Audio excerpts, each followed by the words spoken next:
There were times I was lost, dark had fear, couldn't see through the rain. In the end it was clear, hit the fan. I was more than one man who was there to lend a hand. Together we'd stand, always had my back, my guardian soldier. Team pulled together, united we conquer. Blessed is he who in the name of charity carry me when I'm weak, straight through the valley of darkness. Pitch blackness, the heartless, regardless, fear couldn't part us. Thick and thin, there by my side. At times we collide, but in the end we ride. Thick and thin, there by my side. At times we collide, but in the end we ride. We ride, ride.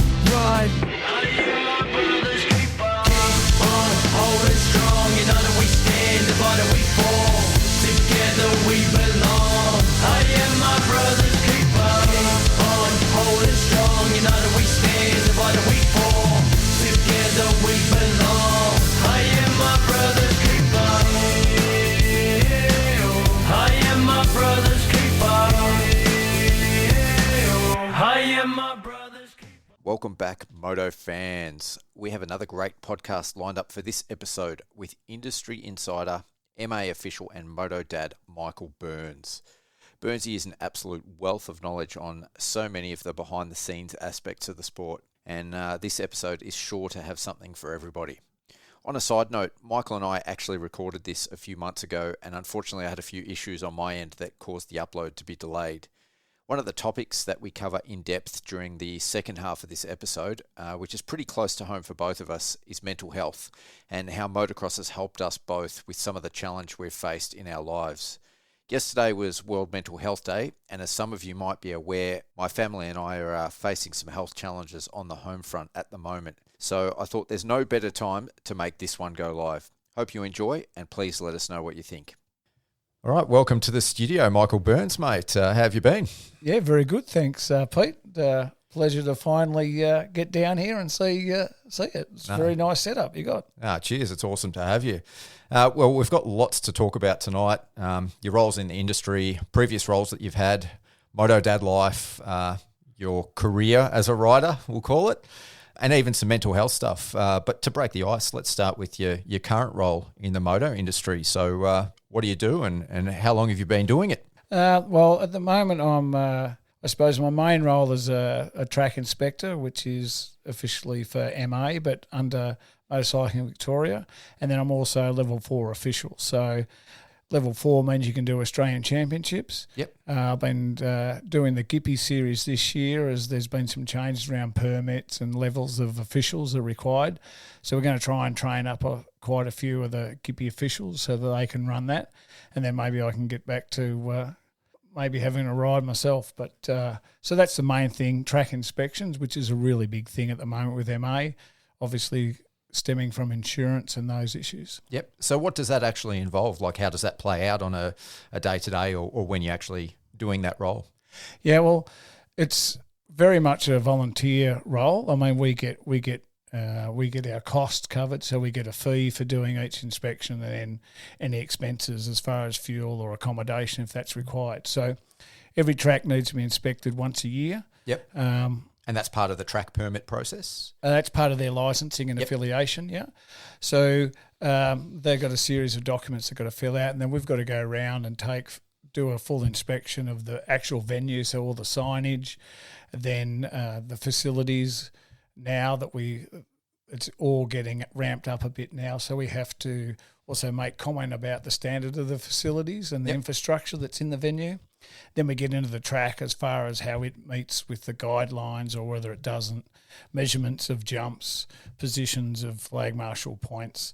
Then we've got to do a formalised documentation, list any, if there's things that don't comply with the standards, then there has to be a TRA, which is a temporary risk assessment. Yep. That has to be documented. And then the club has certain time frames to be able to get those done depending on what level of risk they are. So when you go to a track to do an inspection, like say the tracks that are, we'll say the Gippy circuit, because that's what you are doing a bit of this year, how close are they to the standards? Like, is there a lot to change when you go there, or are they pretty close? Like, how much feedback do you actually have to give on the tracks that are already on the circuits? generally now the tracks are pretty close. The recent changes this year is around positioning of flag points. So flag points now have to be 3 metres off the track rather than previously 2 metres. So that's creating a fair bit of work for a lot of clubs because our flag points tend to be on jumps. So therefore they require a lot more material to move them. Yes. You know, I think the position of flag points and the way we manage flag points is something that needs to be reviewed. You know, I have my view is that, you know, the jump's probably the worst place to have a flag point, especially if it's a decent jump because riders are already committed before they get to that jump. Yeah. And the way the rules are written, that if there's a flag out, whether it be waved or stationary, then that's not effective until after you pass that flag point. So, I you understand know, what you're saying, yeah. and the main reason flag points are on jumps is so they can see the down ramp. So it's a height issue. We could build structures that are higher in between jumps, which means we could have less flag points, which is always a trouble. Getting flaggies at any race meeting can be very difficult. Some riders will say that, oh, well, if it's too high or too far off the track, and I sort of debunk that, saying they don't have any problems finding photographers on the track, and they're not in the same spot every time. So, and that's what the first lap of practice is for. You know, people wonder why we have that. Well, that's because the stationary yellow flag, so you can know where all those flag points are. Yeah. So surprisingly, some of these things we do, they're done for reasons. You know. Yeah. So what informed like those changes? Was there incidents with flag stations in terms of visibility, or did someone hit a flagging station? Like, what informed the authorities trying to move it back from the track? The insurance issue has been building for quite some time, really, probably the last 3 or 4 years. So that's a factor that, and there has been some instances of bikes hitting flag points, flag marshals, you know, coming out of flag points and being too close to the track. So there's no real reason that I'm specifically aware of. No single reason, Yeah, but they've just made that arbitrary decision. It's similar to, so they changed the measurements around the gap from behind berms. So you always have to have, every track has to have what they call a free zone, a safe zone. So generally that's 4 metres off the track before there's what they call the second line of protection, which is a fence to keep spectators off the track. So behind berms, that's gone to 8 metres. Now, the reason they moved that to 8 metres is there was an incident where a bike left the track, went over the fence and crashed into a car.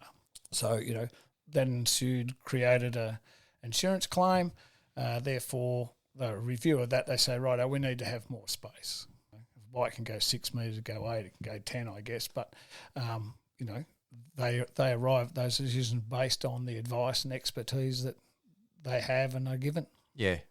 And so you, with your role as a series clerk of the Gippies, are you doing some of the Victorian Championship this year as well? I'm doing some of the junior rounds. Yep. So officialing's something that I got into early days because it's a bit of in my DNA. If I see something I don't like or think can get better, I don't like to sit around and complain. So unfortunately, due to that, I got involved and became an official. And it's, you know, I enjoy it. And my biggest complaint was that officials are generally too aggressive, you know. They're angry all the time, you know. So as a rider, and I used to get criticised early on in my officialing careers, I'm too soft. I think too much of it like the riders. I said, well, sorry about that. I am, you know. But I say to officials that if we don't have riders, then you've got nothing to officiate. Yeah. Say to riders, if you don't treat the officials with some respect, then you won't have anyone to run your race meeting. So we've got to coexist. You can still apply the rules and have fun. Yes. You know, but you know, a lot of people complain about the standard of riding or track cutting and things like that. I don't blame the riders. I actually blame the officials because they've allowed the riders to get away with that. So as long as you're clear, fair and consistent in what you do, no one should complain, you know.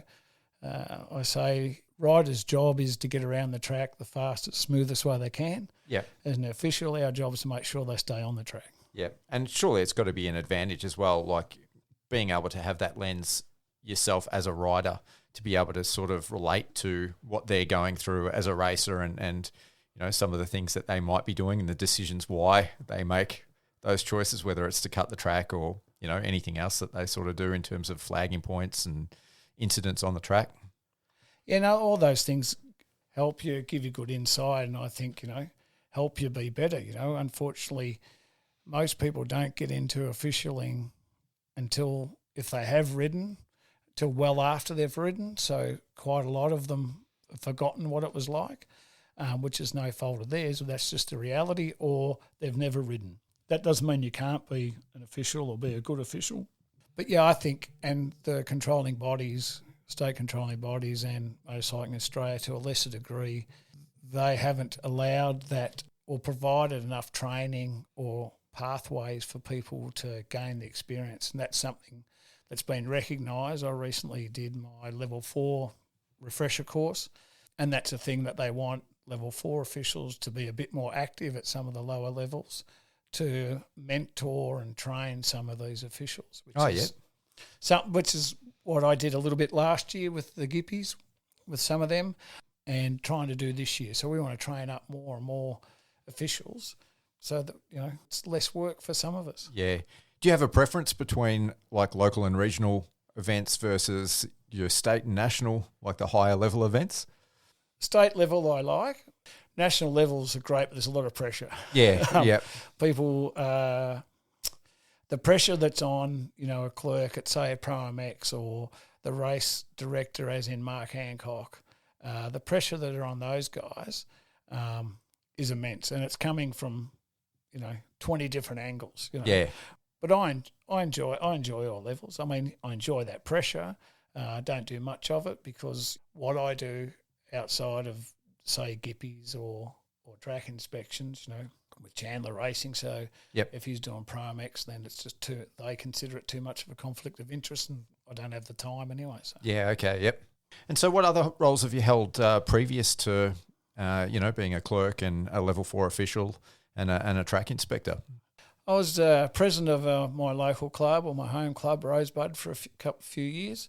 Sat on the MV board for 2 or 3 years. Was president of MV. That involved also being part of the old MA Council. So MA Council included 2 representatives from Motorcycling Australia board, and then all the presidents from the other state controlling bodies. That was interesting when I was on that, because that's when we started the changes to MA and trying to bring more consistency across the organisations, amalgamating into the structure they have now. And then I actually worked for MV for a little while. Yep. And we had some great ideas to make some change, but as you're aware, and I suppose many listeners are, not everybody likes change, so that didn't last as long as I would have liked. Yeah, well, let's talk about that a little bit. So what sort of changes did you see that needed to be implemented at that time, and why? Oh, look, it seems to be a bit of a cultural thing with Australia. I think we're over-governed. Yep. You have a look at the number of councils we have. We have a state government, we have a federal government, and motorcycling is very similar. So we have 7 basically state controlling bodies, 1 master controlling body being Motorcycling Australia. We don't need them. The infrastructure, the cost that's involved in maintaining that structure. And is there a hierarchy between the two as well? So how much say does MA have over what the state controlling bodies are doing? MA is having more and more say, as they should, because they're the governing body. They're the body that's recognised. But I guess what people need to understand is that where it came from. So, people always get frustrated about the rules between juniors and seniors and the age groups and stuff like that. That's broadly come about because we had 2 separate organisations. Yep. And they were just shoved together. 2 rule books made 1 rule book, and hence we've got those the classes that we have pretty much. And state controlling bodies, the way the business was structured with the MA Council, they had control basically just through the numbers and the way the structure operated. So now they've changed that structure, so they don't have so much control. They still have as much say. Yeah. But it's more of an an agreement between all parties, so unanimous decision, Yep. and they keep going till they get that. So that's still its infancy, to be honest, in those scheme of things. As much as people hate it and some state controlling bodies are like it, you look at business today. Corporate businesses don't have state offices like they used to. Yep. In the majority cases, Victoria, Tas and South Australia's run. It's pretty much by one place. Management group. Yep. Yeah, sure, they have, customer-facing people on the ground, which, our sport needs. And similarly, New South Wales, it's based on its size. They generally have a group, and then you might have Western Australia on its own and Queensland and Northern Territory. But laws are some of the issues around our sport as well. Yeah. So they're changing. Like New South Wales have always had quite different laws around track licensing and sport and recreational have a big say in what happens there. So they're things that we've got to work through, I guess. Yeah. So the way I'm sort of hearing it is, in the ideal world, the way things are going, you'd have one controlling body on a national level and then maybe some administrative centres on a state-based level. But obviously, how do you then combat different laws in different states? And well, that's got to be worked through, So, I mean, with technology today, like our biggest stumbling block was licensing and entry to events. Yeah. Anywhere. Like you used to have to go to a club meeting to get your entry form. Then you had to go back 2 days later to fill in your entry form, and then you got your tickets and your entry form mailed to you the next day, Yeah. So all those things, technology's changed. They're things that got to help, Yeah, sure, they've got to identify what those issues are, but they've been working on that for quite a while. So eventually it'll happen. I think some of the states are concerned about, thinking MA wants to take their assets, like Victoria with Broadford, some of those things. But the reality is MA is not interested in bricks and mortar. Physical assets, yeah. So in terms of the changes that you really wanted to see at that particular time that you were struggling to get traction on, what were those specific changes? Oh, well, look, the classic example is we have, and I'll use MV, I guess, they have a business hours of Monday to Friday, 9 to 5, if you like, when 95% of the activity takes place on the weekend. So if you've got a problem or you need an answer to something, or who do you call, Yeah. So that was one thing that I still today believe needed. There needs to be someone working on the weekends, or even if you're at events. So when I was there, I sort of said to CEO at the time, look, I'll work 7 days a week, but when I'm at events, then I'm happy to wear the MV hat and people come and talk to me, or we can sort something out rather than wait till Monday, you know what I mean? Yeah. So, and then around helping clubs, like the biggest thing is clubs are in struggle street, they were back then, and they probably are worse off today. They're volunteers. Quite often they're not qualified. The people in, presidents, secretaries, treasurers, quite often they're not qualified or experienced in those roles. There's limited resources for them. So they're things that clubs need help, because without the clubs we don't have a sport. So. Yeah. So some of the things you wanted to talk about when you've now come on the podcast, things like track standards. What are your thoughts about the current track standards, and what did you want to talk about in terms of those? I just think track standards need to get better all the time. They've only just recently gone to being required to be 7 metres. So I think that there needs to be more consistency around them, but there needs to be help for clubs to be able to do that. It's easy for me to walk around and say, oh, this needs to be a metre wider here, this should be this, that should be that. And then they've got 3 guys, Massey Ferguson with, a set of rippers on it, and they can't do anything. So it's a build towards, but there needs to be more awareness. Like the track standard document used to be like Australia's biggest secret. Like no one knew about it. You couldn't get a copy of it. So at least now more and more of that's being spelled out, and we're having more discussions. I always, if I do a track inspection, I'll give the club a copy of my notes, strictly speaking, probably not supposed to, but, sometimes they can get some of those simple things fixed before we even process the full report and have the works program done. So, and give them a copy of the track guidelines. I mean, they're on the website, they're easy for them to find, but if no one tells them, then they don't know where they are. So, and just more awareness around them. Yeah. And working through them. In terms of implementing track changes like that, apart from being obviously an administrative body with MV, what support is there for the tracks? Like, are they basically on their own as far as financing and implementing and arranging all the logistics around those track changes, or does MV also work in a support role, whether it's financially or with advice, other than doing like your inspection? If they want to get someone out, to look at their track and give them advice, how does that sort of work? No, they're pretty much on their own. And what a lot of clubs or people don't realise that once you've had your track inspection and your track's licensed, if you make any change to the structure of that track, as in, change it to corner, add a jump, then you're no longer licensed. Yeah. And we saw that with Blue Rock earlier this year. Well, no, that was more around timing of changes. Okay, yep. So, and I guess we put that down to a communication breakdown. It's the politest way to put that down. Terrelgan was a good example. So I inspected Terrelgan, then we went there for state titles, and they'd put in a ski jump. Yep. Now, it's not the end of the world, because if you've got the steward of the day, if they're aware of it, the steward of the day can, write that up and accordingly, and we can get that done. But again, that's just because the committee or the track manager or the president of the club, they're not aware of some of those things, and that's what we need to do. We need to educate, make people more aware of what their role, what their responsibilities, and what the rules are really. Yeah. And is there much communication between the clubs and MV? So how do they, other than obviously logging onto a website and reading a document, like how does this communication actually play out in the real world? No, there's a fair bit of communication that goes on.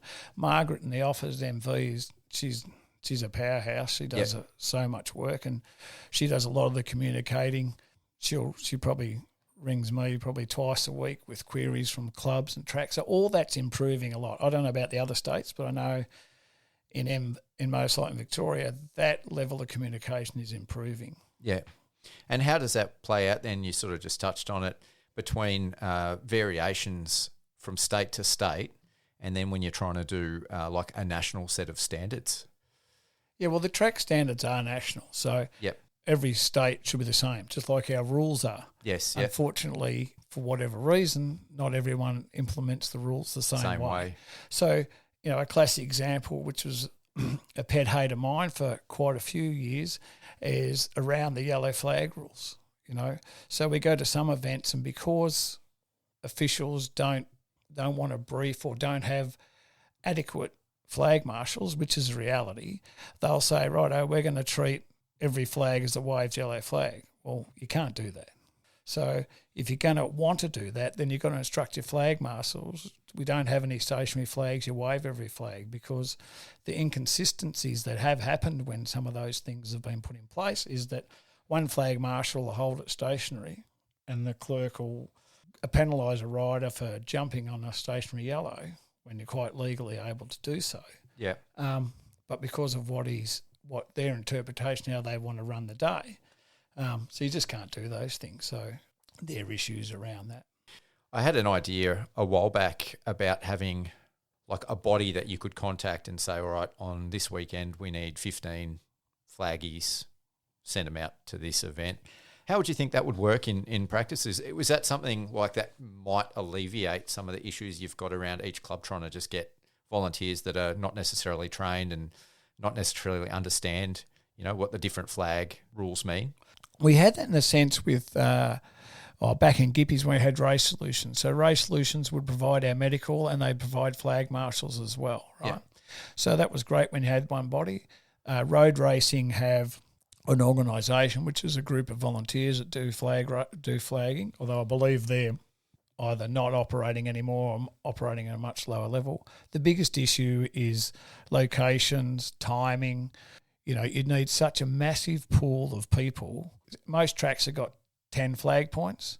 So if they're going to be there all day, you probably want 20 people, 4-hour shift, or you've got to have at least 15 people where someone wants to go for a toilet break or, needs something else, or to get food and things like that.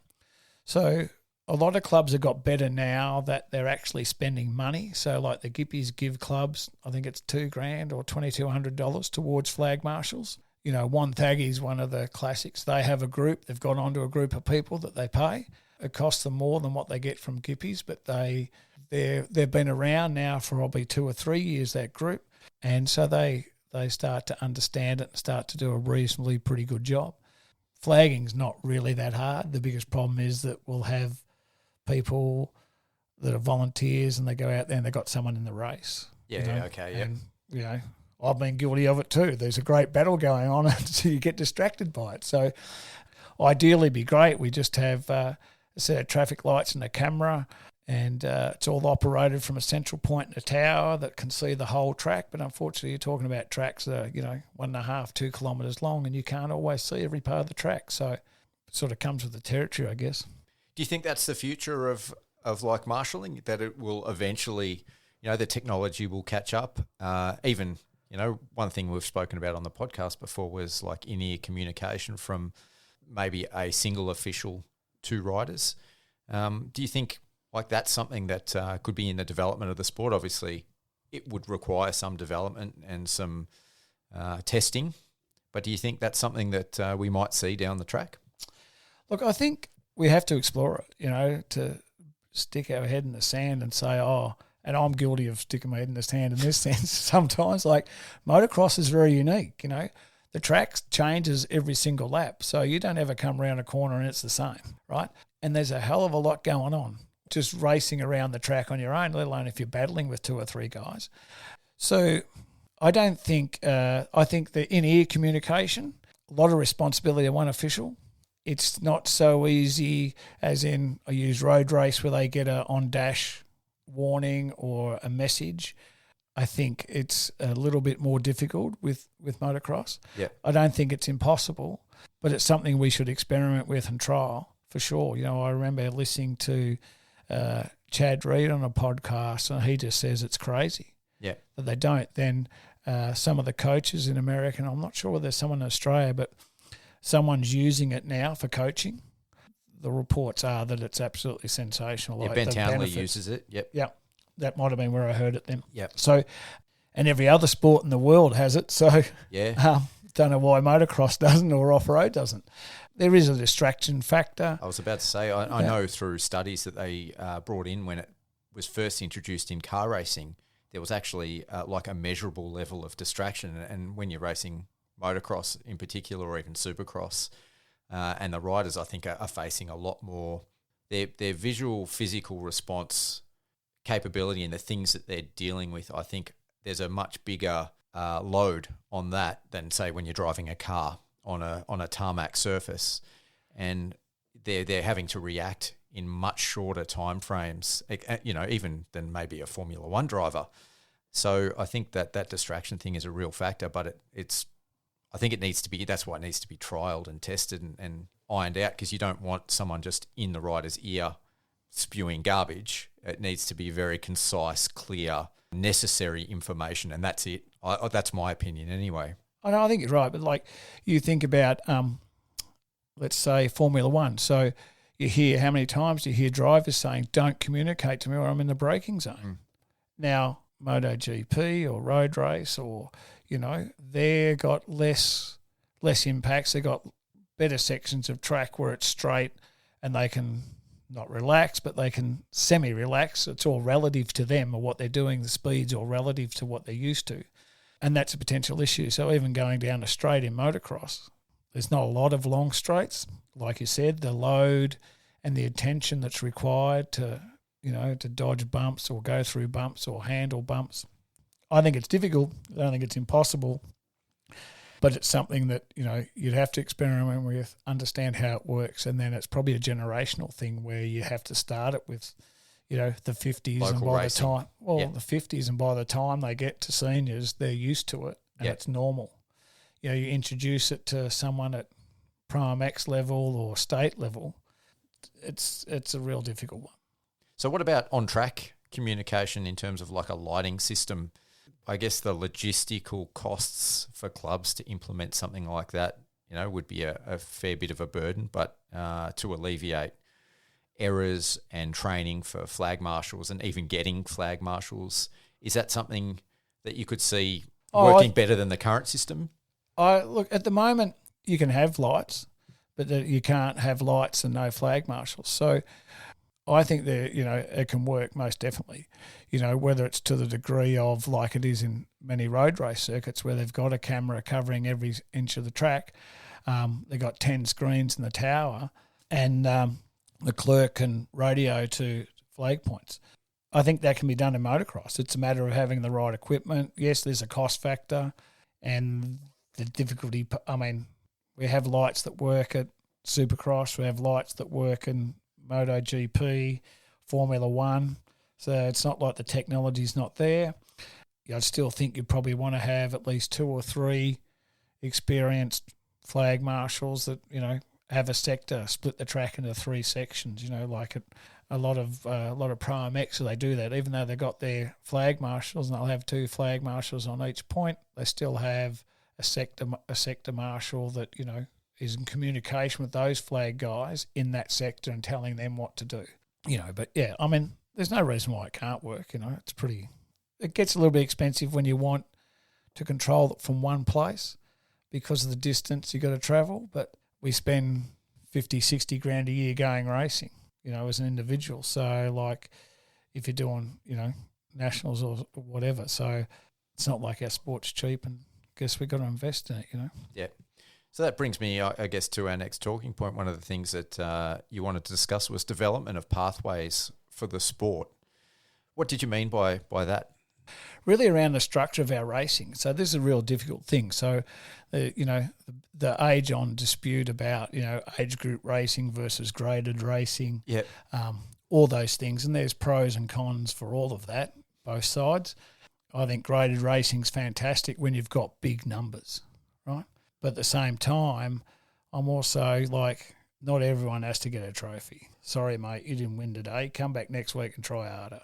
So there's that sort of culture, the PC culture, or everyone, let's give them all the participation award. Then there's fine lines between what's encouragement and what's creating expectation or entitlement.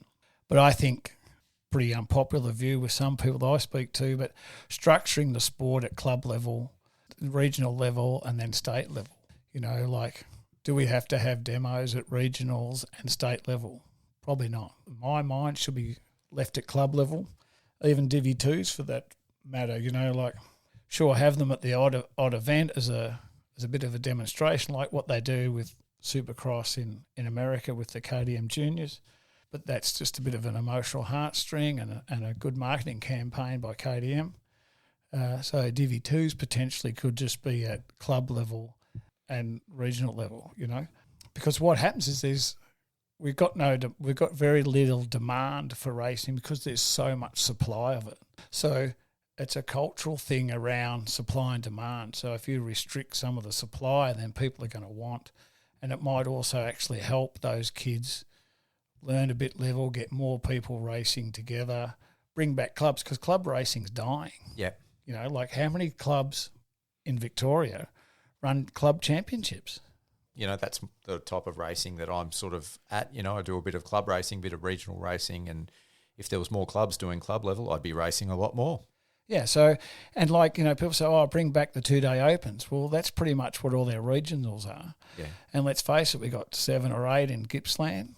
We got 7, I think, in Northerns, so there's 14. Then you've got another 8 or maybe 9 now in Westerns. Westerns growing crazily. So, you've got 22-day opens, right? So, there's only 52 weeks a year. Then you've got 8 weeks of state titles, another 8 weeks of guys, and this is the problem with why some of the state titles don't get the pros to. Some of it's the standard of racing or the presentation of the track or the series, and others is there's just too much racing. And clubs, I think that's why clubs are suffering. Yeah, there's probably too many clubs too. Don't say that. We want more places to ride. But you actually raised an interesting point there about like national level guys coming back and racing, regional and state level races. and it may be not appealing to them because of the tracks. And this is something that, like, you're the perfect person to ask this, because something that I've seen, you know, as that novice level racer, and even talking to some of the club level officials. So something that I see is at club level, but especially at regional level, they will prep the tracks like they're prepping for a state or a national, because they've got guys or riders that they want to get practice for that next level event. But the issue I see there is, especially at the club level, and I've seen this happen time and time again, you go there and the track is definitely not appealing, and it's probably beyond the level of the recreational rider that is interested in racing. And so they turn up at these tracks, and it's such a massive step from a ride park level prep to even a club level prep in the morning, that I think it actually limits the number of new people that are interested in getting into the racing scene, which would obviously bolster the number of riders at clubs and supporting clubs. What are your thoughts on that? Oh, look, track prep's an interesting subject, because I don't know how long the sport's been around, but we haven't got it right yet, even at national level, you know. And there's a lot of eyes and a lot of opinions given about how tracks should be prepped. So, and there's a lot of reasons why some tracks are prepped the way they are too. You know, like let's start at the top. So Pro MX, right? So a lot of those tracks are super wet in the morning, because in the past, up until this year, or really sort of the back half of last year, they didn't want any watering during the day, right? Well, if you want a track to last all day with, 120 bikes on it, right, it's got to be pretty wet, and as a parent and a person funding an MX2 rider, I don't like it. Yeah. Because they're first out and it's horrendous. So they've seen, that needs to change. So they've started to manage the watering during the day, which is a good thing. You saw Wonthaggi at the first round. Yep. Probably one of the best track preps we've had in 5 years. Totally agree. Yep. Right? Still great racing, still heavy, still rough, happy days, right? So then you get back to state title level. And what has happened is that more and more people, I think now, or whether I'm just more aware of it, are doing nationals than what they used to. I go back to 5 or 10 years ago,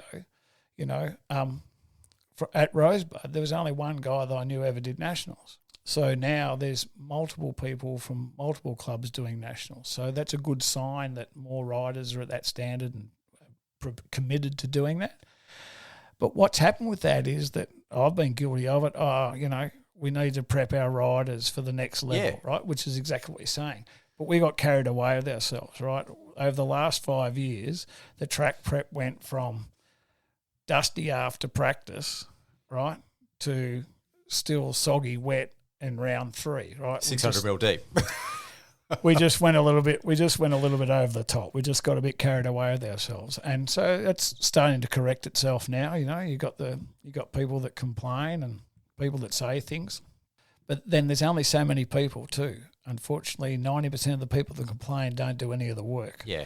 So that's always a drama. Like if you don't want a super wet track, then be prepared to put your hands up and help watering.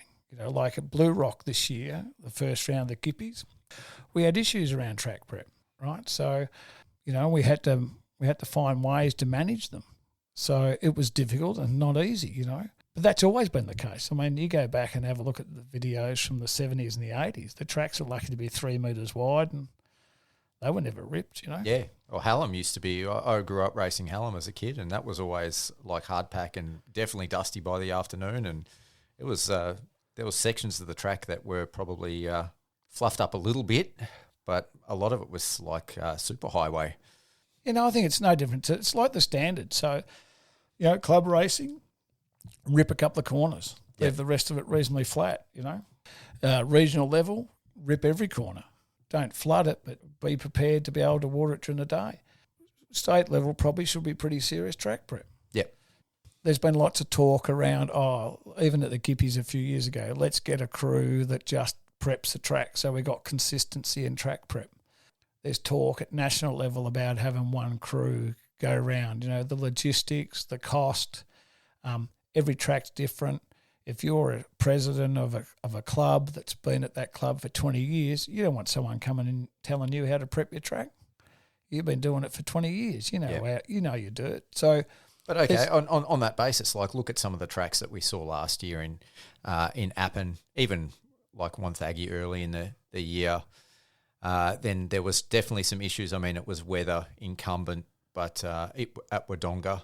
So last year there was definitely some issues around the preparation of tracks on the national level for the Pro MX.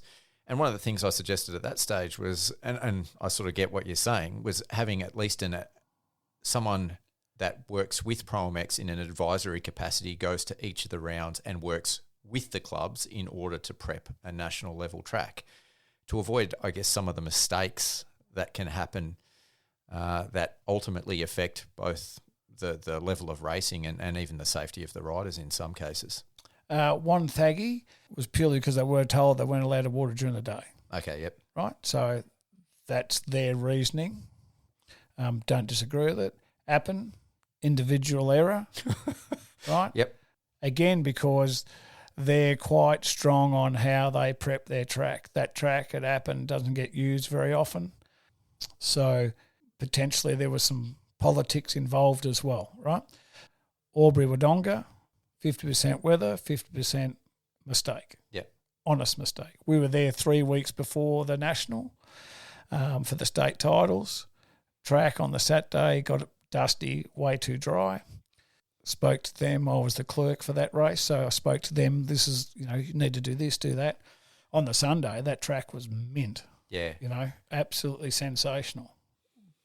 Just good enough for a national, but it was still okay for the state guys as well. So it can be done. And then, 3 weeks later, a little bit of a error in judgment and then a shitload of rain. So after that, things got better.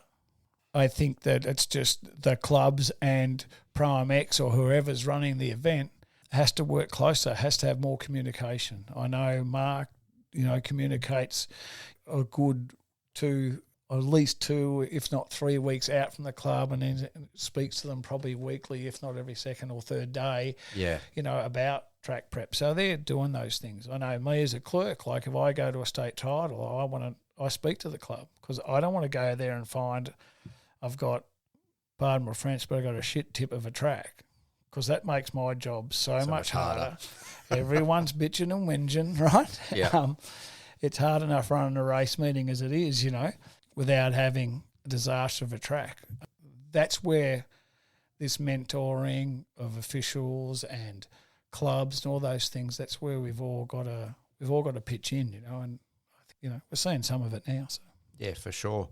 I mean, compared to other types of motorsport, I almost feel like I think motocross and supercross are the best sport on the planet, bar none. But in terms of motorsport, they kind of are seen as a little bit of the poor cousin. I mean, the amount of financial support, sponsorship, TV coverage that we get is less than, other types of motorsport. What do you think are some of the things we can do to lift the overall level of professionalism and the perspective, the public perspective of the sport? Oh, look, the problem is sex sells, whether you like it or not. So that's why Supercross is more successful than motocross. That's why road racing is more successful or has so many eyes and so much money on it. Plus their technology leading categories. So Formula One, right? What happens in Formula One this year will happen in our road cars 10 years down the track. Yeah, yeah. So motocross doesn't do that. Doesn't inform the future generations. A little bit. As much. And, the only thing, people don't, it's mud. It's a little bit like cricket too, like only the... Don't compare motocross and cricket, mate. No, I'll give you an example. So like test cricket, right? Yep. Only the diehards love test cricket. So I can sit down and watch 4 days of test cricket, right? Most people hate it. But that's why one-day cricket came about, then 2020, because it's the attention span. So I give you a little thing. So when Pro MX and other major sports look for tracks and select tracks, they want a lap time of between 1:30 and 1:50. Yep. Right? And one of the reasons around, you look at all the motorsports, they're all similar. Very few of them go over 2 minutes, right? And that's because the attention span of the people watching it, they want to see the frequency because frequency excites them. If they only see someone every 5 minutes, they get bored. Yeah.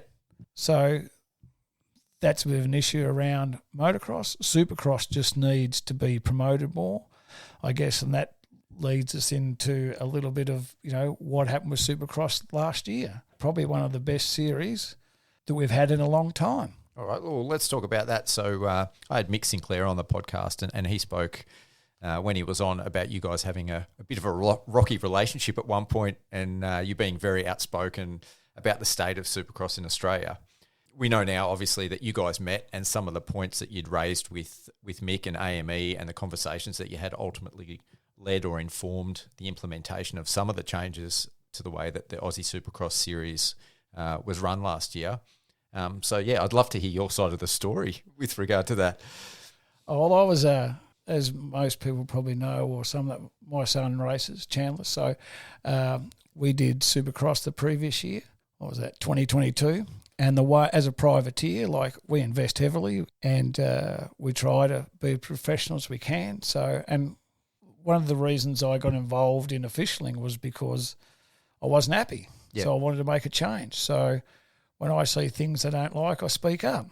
Some of it's good, some of it's not so good. Some people appreciate it, others don't, I was frustrated with Supercross really bad because it had been on a terrible trend for a good 2 or 3 years, and...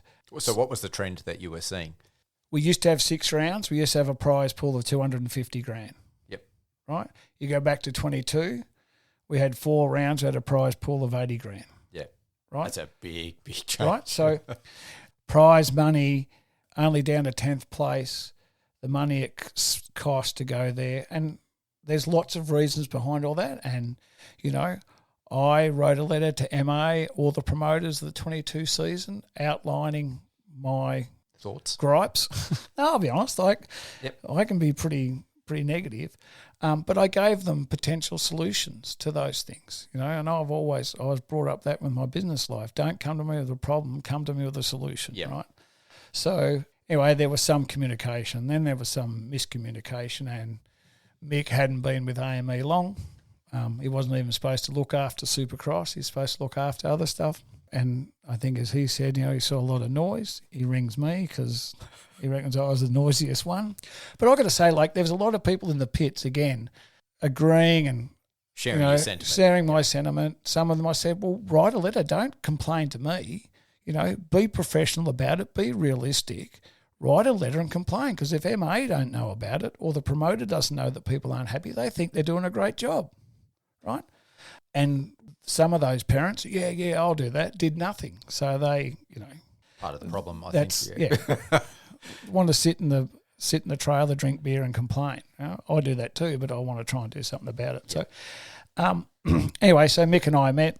He unloaded on me, I unloaded on him. It was friendly, amicable, don't get me wrong. I've known Mick a long time, and Cam, and we live, less than 300 metres away from each other. So, and he explained some of the things to me, reasons why, and he agreed with a lot of the things. Didn't agree with everything, and some of his explanations were justified, and some of the things I probably should have just pulled my head in on. Anyway, so he went away and did what he did. Prize money went to last place. They introduced privateer payout, sensational initiative, got some people involved, some privateers involved with marketing. So my biggest thing was that the pit party, it's the only opportunity many privateers have got to show themselves off. So I said my biggest thing to him was, tell them, if you want to be part of the pit party, tell us, make sure you've got a poster, a table and chair, wear a pit shirt, don't rock up in your thongs and a tank top and have a couple of stickers that you stole from the bike shop, right? Have a standard so that, it's professional and we present our sport in the right way, and you can present your sponsors in the right way. So he probably went over and above that and got everyone involved, I mean, some of the venues enabled that.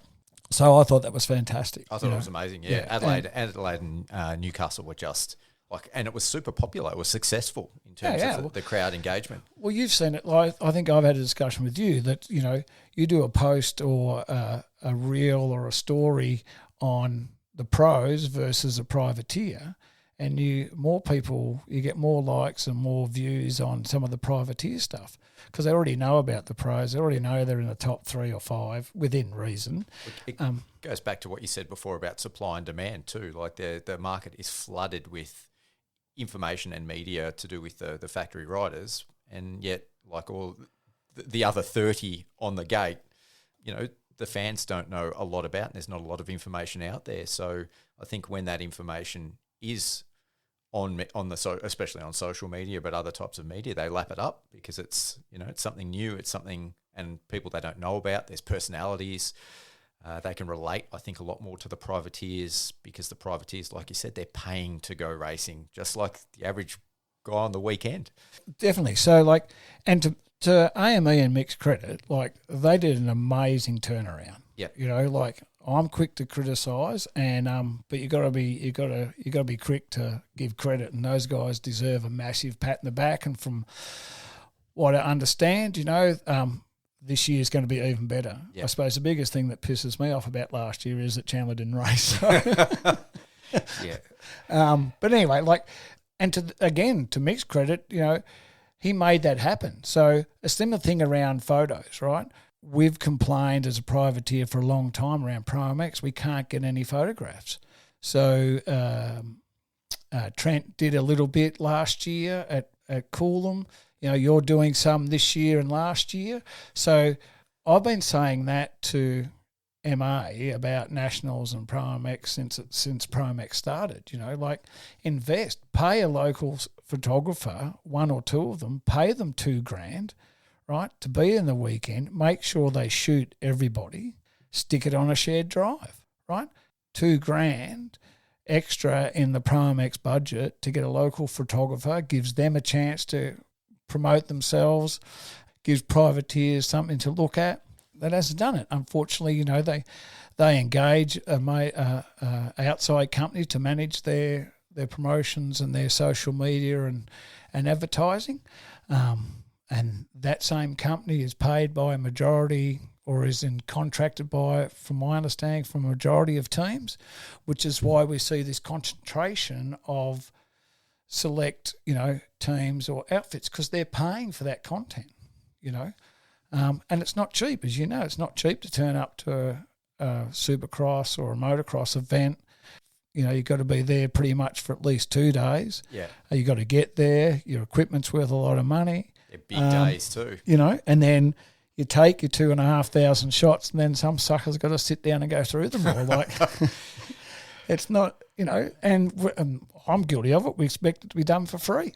And that's, you sort of touched on it, and I don't want to digress too much, but there is easily in a day, if you factor in, X amount of riders, say we'll call 200 riders, they're on track 3 to 4 times, you're getting 4 to 5 photos every time they're on track. Let's call it, that's 15 photos times 200 riders on the track for the day. That's 3,000 photos in a day that need to be sorted, itemised, categorised, and then cleaned up and to go out. It's a lot of work, but like you said, it can definitely be done. And we saw it in Supercross last year. The amount of media that everybody got from the event, the privateers, and even the behind the scenes stuff, because of the way that they approached the media and the photography, and they supported it and they enabled it. That series got so much coverage. I thought that was fantastic, and that's definitely something I see lacking at ProMX. But I must say that this series is already a step up from last year in terms of I'm seeing a lot more independent media guys getting track access this year and being able to support the privateers and the satellite teams as well. So, look, people got to understand too, giving track access to people is a high risk. Yep. Right? So, it's a dangerous place. There's no 2 ways about it. It's a very dangerous place. And especially the higher the level, the faster the guys are, the more guys there are. It's the last thing you want is some bloke with a camera getting cleaned up by the race leader and destroying that guy's championship. So again, it's a little bit like flag marshals. You've got to make sure you've got the right people. You've got to make sure you've got, the right number. They understand what they're doing. So that's the thing. I think that there's probably more people putting their hand up, and that may be some washout from what happened at Supercross. So, I just think it's a good thing. I think, the more publicity, the more stories we can get, I get frustrated only because it's probably me. It's probably a selfish thing, but there's so many stories to be told, and you could build up a story. It's like from some of these guys. But it takes time to understand them, find them, know them. So I think there's a lot better. Even the coverage from Hogan and Danny this year already. They've big step up. Yep. They've delved back down the list a little bit. It's difficult for them, which I think a lot of people don't realise, is that they're stuck in a box. They only see what you're watching on TV. They got live timing, but, I haven't done any commentary, but I can imagine it's pretty stressful, and just trying to get the right words out is hard enough, let alone looking at live timing, working out where there's a battle. Ideally they really need a spotter, I reckon. Someone sit in the booth with them watching timing where there's a battle going on and pointing that out to them. So, but they're getting better, like there's more replays. I think the production of that's really good. So yeah, that's been a big step up this year. And like if you compare it to what happens in the US, like you said, they've got spotters, but also the guys that are doing that commentating in the US, like that's a lot of the time their only gig, and so they actually have the luxury of being able to research the riders during the week and then bringing that into the commentary box on the weekend, whereas unfortunately being a much smaller scene in Australia, I can't imagine that Hammy and Hogs are getting paid a full-time wage for the entirety of the motocross season to be, reading about privateers and learning about these guys on their Monday and Tuesday during the week. So I think we can take what we can get, but it's definitely getting like much better this year. I've actually enjoyed the coverage, whereas sometimes I watch it and like in previous years and got a bit frustrated because I'm a bit of a glutton for information, and it's like there'd be a rider on and I'm like, I want to know more about that guy. And then there's just nothing. They don't even mention the guy's name, and finding information about any of the privateers it's getting better, but well, they had some, like, on their website they have the rider profiles, but they've had some issues getting that updated. So I spoke to, I've gone blank on his name, I think it's Richard, the new guy that's looking after the series, took over from Matt. They're aiming to get that updated with before the next round. So, and then riders' profiles are on there, their links and all that stuff on there. So that sort of stuff that is still probably a little bit not outdated, but slow as far as that. But at least there's some information there when that's up to date. So we've got to find ways of bringing some of that back down through the levels. Like we're saying about pathways, so that those guys, you look at some of the speeches at local races from some of these kids, they're getting. And I think the social media helps with that development side of it. So, I think the sport's pretty healthy. Yeah, and I think it's all trending in the right direction. Like it's growing in every facet, especially in terms of awareness too, and accessibility to information, which is something that's always been lacking. One of the things that I guess feeds into this and the potential for growth in the sport is outside sponsorship. What are your thoughts on, and how do you think we can get more outside sponsorship into the sport?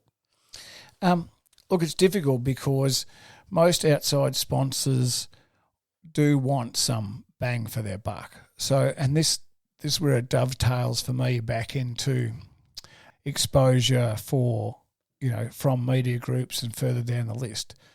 And there's plenty out there. It's just a matter of, the problem is like, you can get some smaller outside sponsors, but if you don't get any exposure, and then you're not going to get value, so you can't have them. We had at one stage for Supercross, Chandler had Jack Links, right? So we struck a deal with them. We did it for 2 years, but the exposure, his performances weren't inside that top 5, so no exposure. Limited exposure again in that stage, trying to get photos. I only got iPhone photos that I took. Like there was nothing, there was no story there. It wasn't able to give them some exposure. So that's what we need to. That's a difficult thing. but it's something we've got to focus on, because right now there's not enough money. Our sport's not big enough. People always talk about America and about that. Well, America's got 480 million people. We got 27, right? The money's just not in the sport. It's like, I think why Pro MX is going so well is because they brought it in-house, right? So therefore, the money that the previous promoter had to make, because why should he do it for nothing? He should get a wage out of it. He should do it. It was a business to him. He should make money out of it. The money's just not there. So, what they've got to do now is rebuild it, which is what they're doing. Hopefully, it'll keep growing, and then it'll get to a stage where it is financially viable to on-sell, has some actual value in it. And look, there's some of the things that Supercross, AME struggle with. Supercross, they're not a charity, they're a business. So they've got to be able to make sure it's financially viable.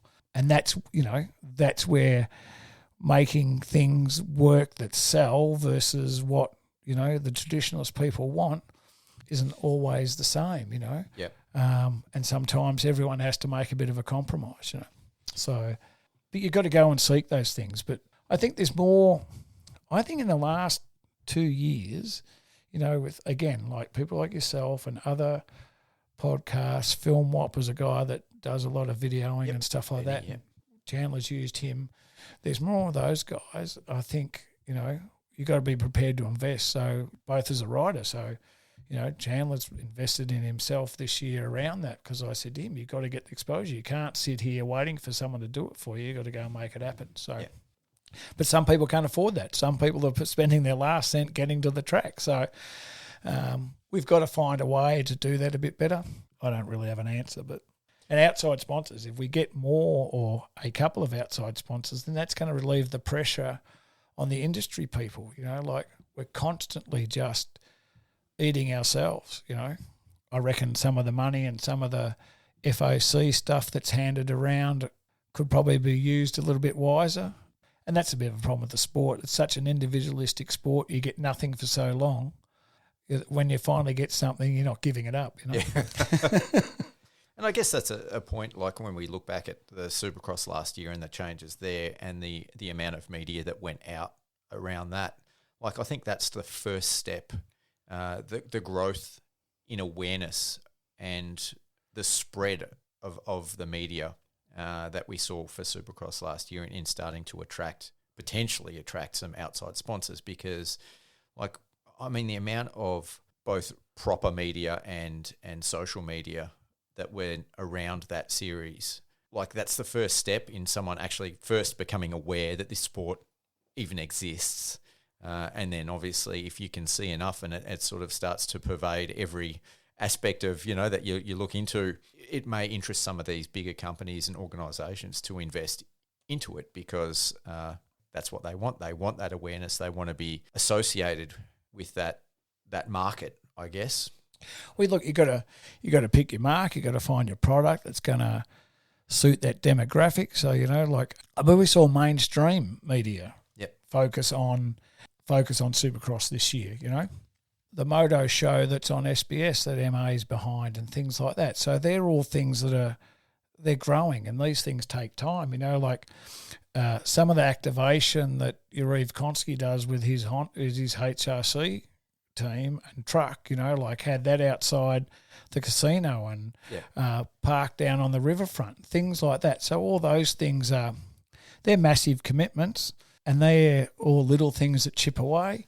Some of the stuff that Empire Kawasaki do for some of their sponsors with exposure and things like that. So I think all that stuff is starting to grow. People are still learning too, Oh, totally, yep. There's no more cigarette money.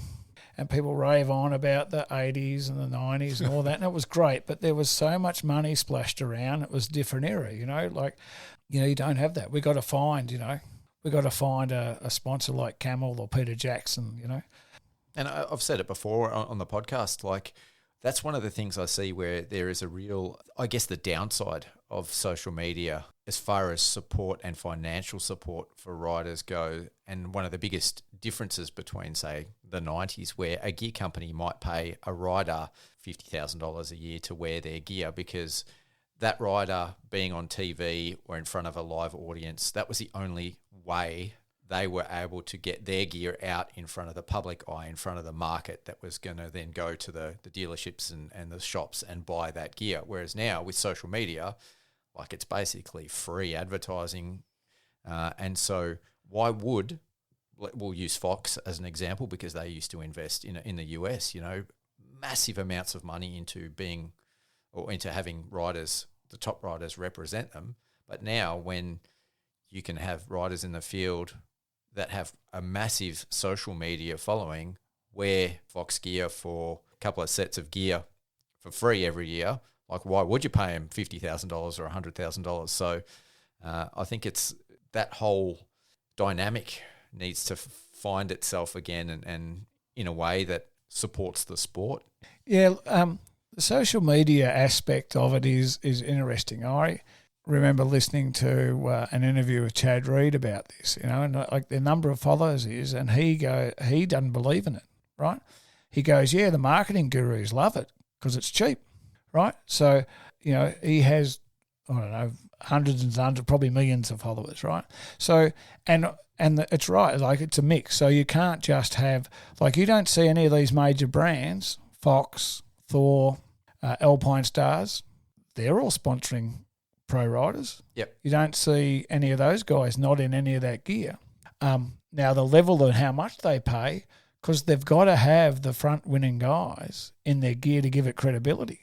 So it's no point just having the guy in 15th back to 20th in your Fox gear or your Alpine Stars gear with 1 million followers, because then no one that's winning races that really means. So there's a balance, I think, there. I think the balance has shifted back towards a little bit of that, but they all have the top guys. Yeah. And they're all fighting for them. It's probably they're just not fighting as hard. And they've got to get a better bang for their buck too. So social media is one thing, but, it's like most things. Like if there's a beef on social media, it's dead within 10 days. Yep. It doesn't really last long. So it's not the real world. Not unless you keep it going. Yeah. So one thing that I'd love to see, and look, I'm not planning on going anywhere. I'd love to keep doing what I'm doing. I love what I'm doing. But one thing, I guess it's a bit of a pipe dream. I would love to see in the sport, and I don't have any sort of hard and fast ways to make this happen, but I've got a few ideas, that at least the top 20 riders in each, the major classes, so say MX1 and MX2 in the country, can make a little bit of money by the end of the year. That they're not in, like you said, a $60,000 deficit to go racing at a professional level, which I think is the only way from there is up, basically, because in order for outside organisations and promoters to invest in the sport and to invest in riders, there needs to be longevity, and those riders need to be coming back, at least the top 20 riders, year after year, so that the fans can get attached to those riders, like we see in other motorsports. Like the level of turnover in motocross is so much higher than other motorsports, and that's one of the biggest issues, I think, when we have in terms of attracting public attention, because if you aren't a diehard fan, the riders on the line from, give it a couple of years in between, are going to be completely different. Whereas you look at other motorsports and those riders have 10-year, 15-year careers, but for privateers, it's really hard for that to be sustainable.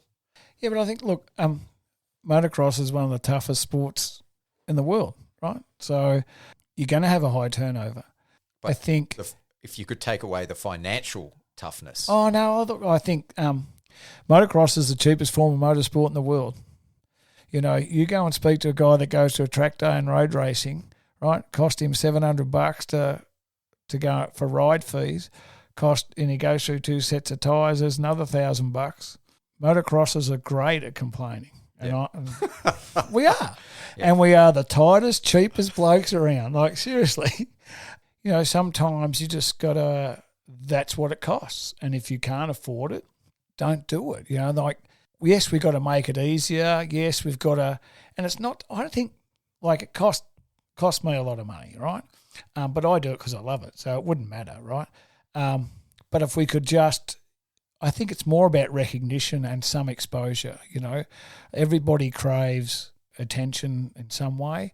So if these guys just got a little bit of recognition or a little bit of attention, then that would give them something positive to look at, So one thing in the broadcast I think that could help would be like in MXGP, they have the rider's name and number and their gap and position just scrolling across the bottom of the screen. Continuously, yep. Yeah, so that would be a great improvement because so many people watching at home are watching that guy from 15th to 30th. They've made improvement because it used to only be the top 5, then it went to the top 10. Now they got the top 15 on the totem pole. So yep. I think, again, it's difficult. It's easy to be critical, but none of us are sitting in that booth. I always say, well, twice a lap at the 10-minute mark and the 20-minute mark, just run through those top 15. Yep. And I think, yes, it's expensive to go racing at national level, but once you've bought your bike at a regional or state level, like most guys racing state level, regional, their bike will last them 1 or 2 years. Might need a bit of maintenance, but that's one thing. I think that we, again, like I say, the money's just not in the sport. We're not that big. We haven't got that many eyes to even be on the sport. Yes, we can grow it, can get better. So we've just got to maybe just be satisfied with some lower fruit. All right. Well, on that note, we're going to take a quick break to hear from our sponsors. But when we get back, we're going to talk about your riding, your role, which we've already sort of touched on a little bit as a moto dad, and some of the mental health aspects of the sport as well. Great. Look forward to it. It's time to take a quick break to say a few words on behalf of our awesome sponsors. Death Grip Products. Trav at Death Grip Products was my very first in-studio guest and the first sponsor of the Mental for Moto podcast. As a rider, Trav wanted a glove that was affordable, lightweight, and maximised performance and feel, but couldn't find anything that ticked all of those boxes. And so he decided to design his own glove, and that's how he came up with the Death Grip Reaper motocross and mountain bike gloves. I've been wearing Death Grip Reapers for about 3 or 4 years and absolutely love them. Ever the supporter of the Mental for Moto podcast, Travis set up a discount code just for listeners of the podcast. So to get a whopping 35% discount, visit deathgrip.store and enter the discount code MENTAL23 and you'll be able to pick up a pair of Death Grip Reaper gloves for under $23. Wolf Building Compliance and Fire Protection. Having a quality fire extinguisher in your trailer and workshop is one good way to make sure that your valuable dirt bikes don't accidentally go up in flames. Servicing the Greater Melbourne area, Wolf can help you out with all your fire protection needs. Visit wolfbc.net or click on the link below and use the contact form and the guys at Wolf will be sure to look after you. Graphics by Aqua. If you want a lit kit, Graphics by Aqua have got you covered. Neon colours, metal flaking, holographics. Graphics by Aqua are taking jersey prints, graphics kits and graphic design to the next level. Best of all, Graphics by Aqua is locally based and exclusively use premium quality local suppliers for their full range of products and services. They even do custom logo designs and work uniforms. To see some of their awesome work, check out the Graphics by Aqua Instagram page and give them a follow while you're there, or simply follow the link below to visit their website. Iro Helmets. Iro Helmets have won over 125 motorcycling world titles with world-renowned superstars including Antonio Cairoli, Jeffrey Hurlings, Marvin Muscan, even Jason Anderson. From the world stage right down to the grassroots motocross scene, Iro is the title sponsor of the 2024 Gippsland Motocross Championships and even supports up-and-coming local legends such as Memphis Trevina and Zane McIntosh. As one of the lightest and safest helmets on the market, when it comes to protecting my most important asset, I choose Iro as well, and I've been wearing Iro helmets for nearly 5 years now. To check out the range of Iro helmets, head into your local dealer today or click the link below to visit the website. Works Racing Goggles. Roll-off systems are expensive, right? Wrong. For under $100, you can get yourself a quality set of Works Racing goggles complete with the Works Racing roll-off system and never have to worry about having clear vision again. And unlike many other roll-off systems on the market, the unique design of the Works Racing roll-off system maintains a wide field of vision while minimising the width of the outer frame, so they'll fit nearly all senior and junior helmets. See clearer in 2024 with Works Racing goggles. Bolt Everywhere Premium Racewear. Growing up in the 90s moto scene, I love nothing more than a brightly coloured gear set. And they don't get much better than the 2024 range from Bolt Everywhere. My personal favourite colourways are the Blast 4.0 Vibrant Apparel and the Blast 4.0 Pink Apparel. Fully Australian owned, Bolt can even personalise your gear with in-house jersey and sponsor printing. To set yourself up with a premium quality Bolt gear set for the 2024 season, head over to the Bolt Everywhere Insta page and DM Tom to place your order now. 5 gloves. The new 5 MXF race motocross gloves have just hit the market, and having had the opportunity to test these out at the local track, I can tell you that they are quite unlike any other glove I've worn. As the highest end handwear in the 5 range, the quality, function and comfortability of the MXF race is obvious the moment you slip them on. Whether you prefer motocross, bush or even road riding, 5 have a glove to suit every motorcycling discipline and every budget. Simply click on the link below to find the 5 glove that is right for you. Now, let's get back to this episode. Alrighty, well, you love to get involved well and truly behind the scenes, but how did it all start, and what are some of the more fun aspects of your time in motocross, both as a rider and as a moto dad? It sort of started, my wife's sister had an old Pee-wee, which Chandler got for his, he must have been 3, and it was Christmas. So about 20 years ago now. Yeah, good 20 years ago. And then, so he rode that around at home a little bit, and then we went down to the old Frankston, funky town. Yep. And they had a junior riders group down there, which was a sensational initiative because they got to ride once a month as just juniors and ride around, and got to ride on the main track and stuff like that. And they had all from beginners to guys racing 65s riding around. And then we're riding around. People said, oh, you should get him into race and blah, blah, blah. So one thing led to another. Next thing you know, it was quite funny. We went to Rosebud 2006, I think it was, maybe. And we went to Rosebud to have a look. We thought, oh, well, look at the closest track. So then the closest tracks were Rosebud and Curramborough. And they had an arena cross day on their Pee-wee track. And we're there, and they had the seniors on 450s on this Pee-wee track, and they had 20 of them going around. It was like, it was quite an interesting spectacle. We thought, yeah, I don't know whether this is for us. So then next weekend we went to Curramborough and joined up down there, knew a couple of people from Frankston junior riders group that were there, and we spent a year or 2 there, and then we ended up joining at Rosebud and been members at Rosebud ever since. And then I think, maybe 2008, Chandler started racing. In 2007, 2008, I thought, I'm going to the track. And at Gippy's, they had vets, dads just raced on the Saturday. Yep. I thought, I'm doing all these miles, doing all this effort, stuff it, I'm buying a bike and I'm going to start riding. So I never really raced. I didn't race as a kid. Did you ride as a kid? Not really. Jumped on the odd mate's bike that had them, just in the paddock or something like that, like legally riding around the streets or something. I was mainly a cricket and football guy, so I spent a fair bit of time playing that. And, started riding and loved it ever since, and, still ride today. So people tell me I shouldn't be riding. Chandler's the first one to tell me I'm too slow, and then I'll watch some of the women or some of the other C-grade 450 riders ride around and see how slow they look, and then I go and look at their times and realise they're faster than me. I think, shit, maybe I should give it away. But too much fun. I enjoy it. I raced all the Gippies last year. Probably won't get to do them this year because of what we spoke about earlier with helping out with the officialing and stuff like that. I don't have a lot of time to ride in between. That takes up a fair chunk of our time. When I'm not working on bikes in the garage, I'm working outside mowing lawn so we can afford to go racing. Yeah, so it's worth mentioning you're also Chandler's mechanic. Yeah, just to throw another job in the mix. Yeah, well, look, I get a lot of help, to be honest. Like Mark Sladdick from some of our motorcycles. He's also Honda's head mechanic.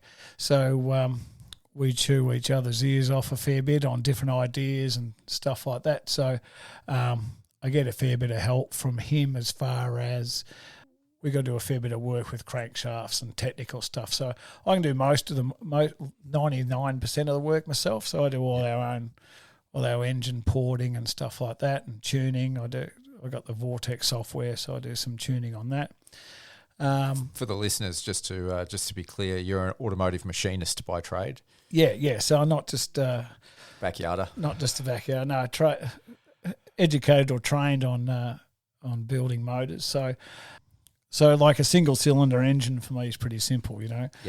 My days were, you're tuning and balancing 8 cylinders, trying to get them exactly the same is it's quite a task. Bit easier today. Technology is a lot better. So. Yeah. So, what takes priority or precedence? Your Moto dad life now, is that like the number one priority over your own riding, or? Oh yeah, no. Chandler's racing's number one. Yep. You can ask my wife Jenny; she'll tell you that. And my daughter, who's up in Townsville, she'll attest to that as well. So, look, I've always been, if you're going to do something, then you may as well have a fair dinkum crack at it. There's no point half doing it. And I've said that to him, like, you don't want to, when it gets a bit hard, so I'm going to chuck it in, can't be bothered. And then, well, actually a very wise man told me this. It was Jed Beaton's old man, Rat, said to me, he said, I think he said this to Jed, you don't want to not take an opportunity, then sit around the fire at 30 years of age and say, oh, shit, if only I'd done that. Yep. If only I'd had a crack. So, I tell Chandler it's his inheritance. So whatever I spend now, that's just how much less you'll have when I die. So simple. Yeah. So you started racing yourself, or maybe even riding, when you were 42, is that? That's correct, right? Yeah. Yeah, yep. Actually, when I was reading the prep sheet for this, I was like, oh, that's pretty old, like, to start.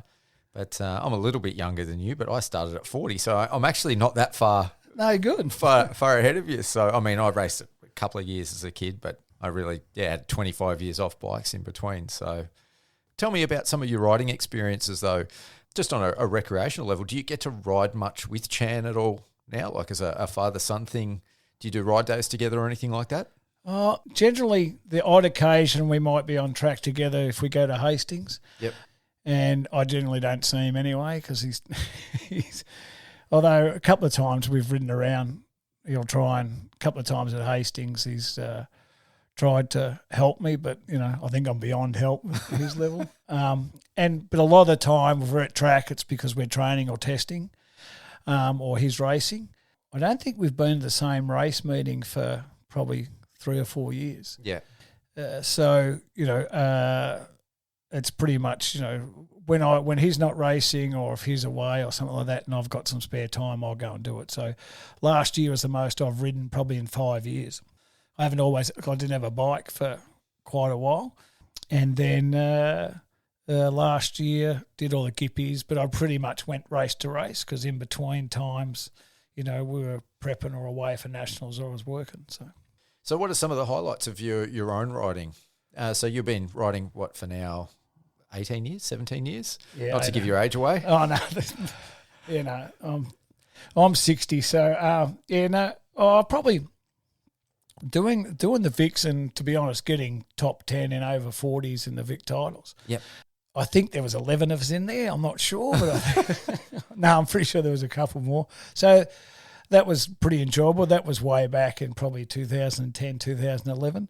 I just enjoy riding, so there's not a lot of highlights. I think every ride is a highlight, really, at the end of the day. Oh, it is. Like, it's the best way to clear your mind, I can tell you. Like, there's when you're out there riding, you're just you're in your own little world.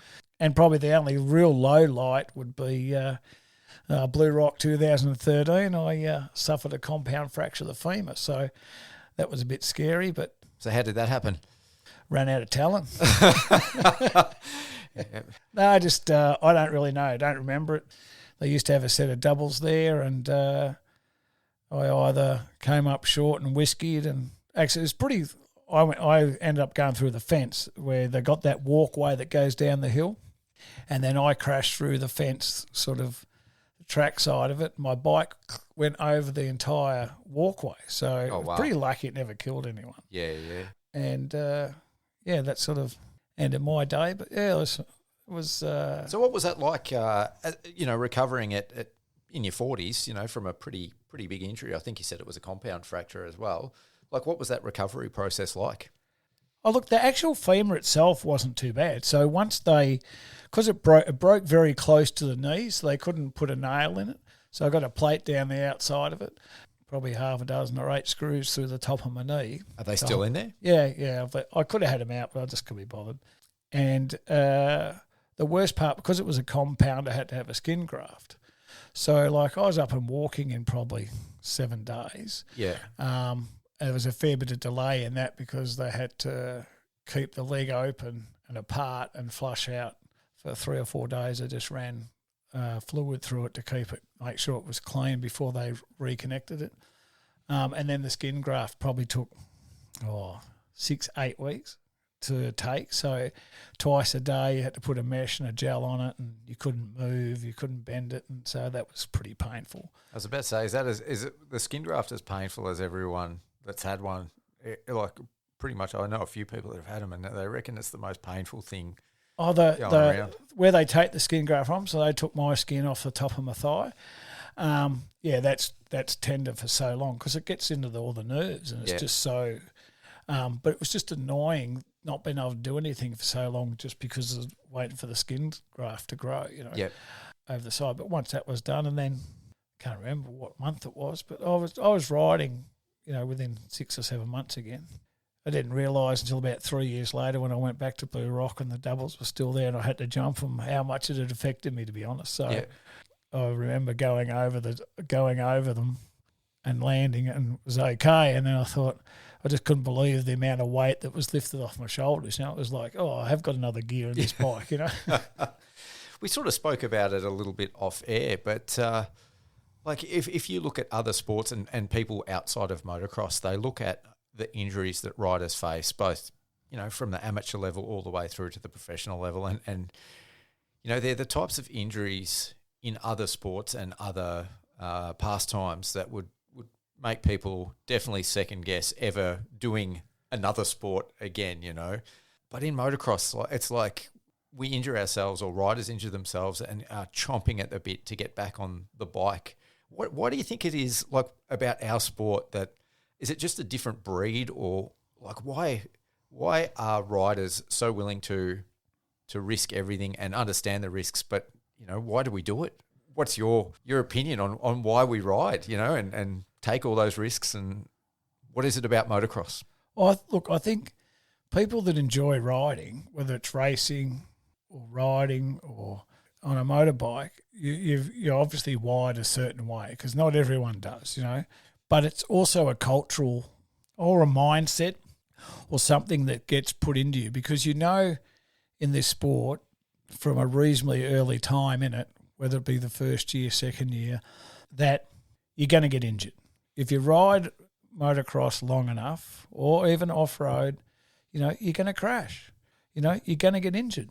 It's not a matter of if, it's when. And then the only other question is how long before you can ride again. Yeah. And I mean, that's just the way it is. Like if you wrote it down on paper about listing someone's injuries and their response to doctors about, when can I ride again?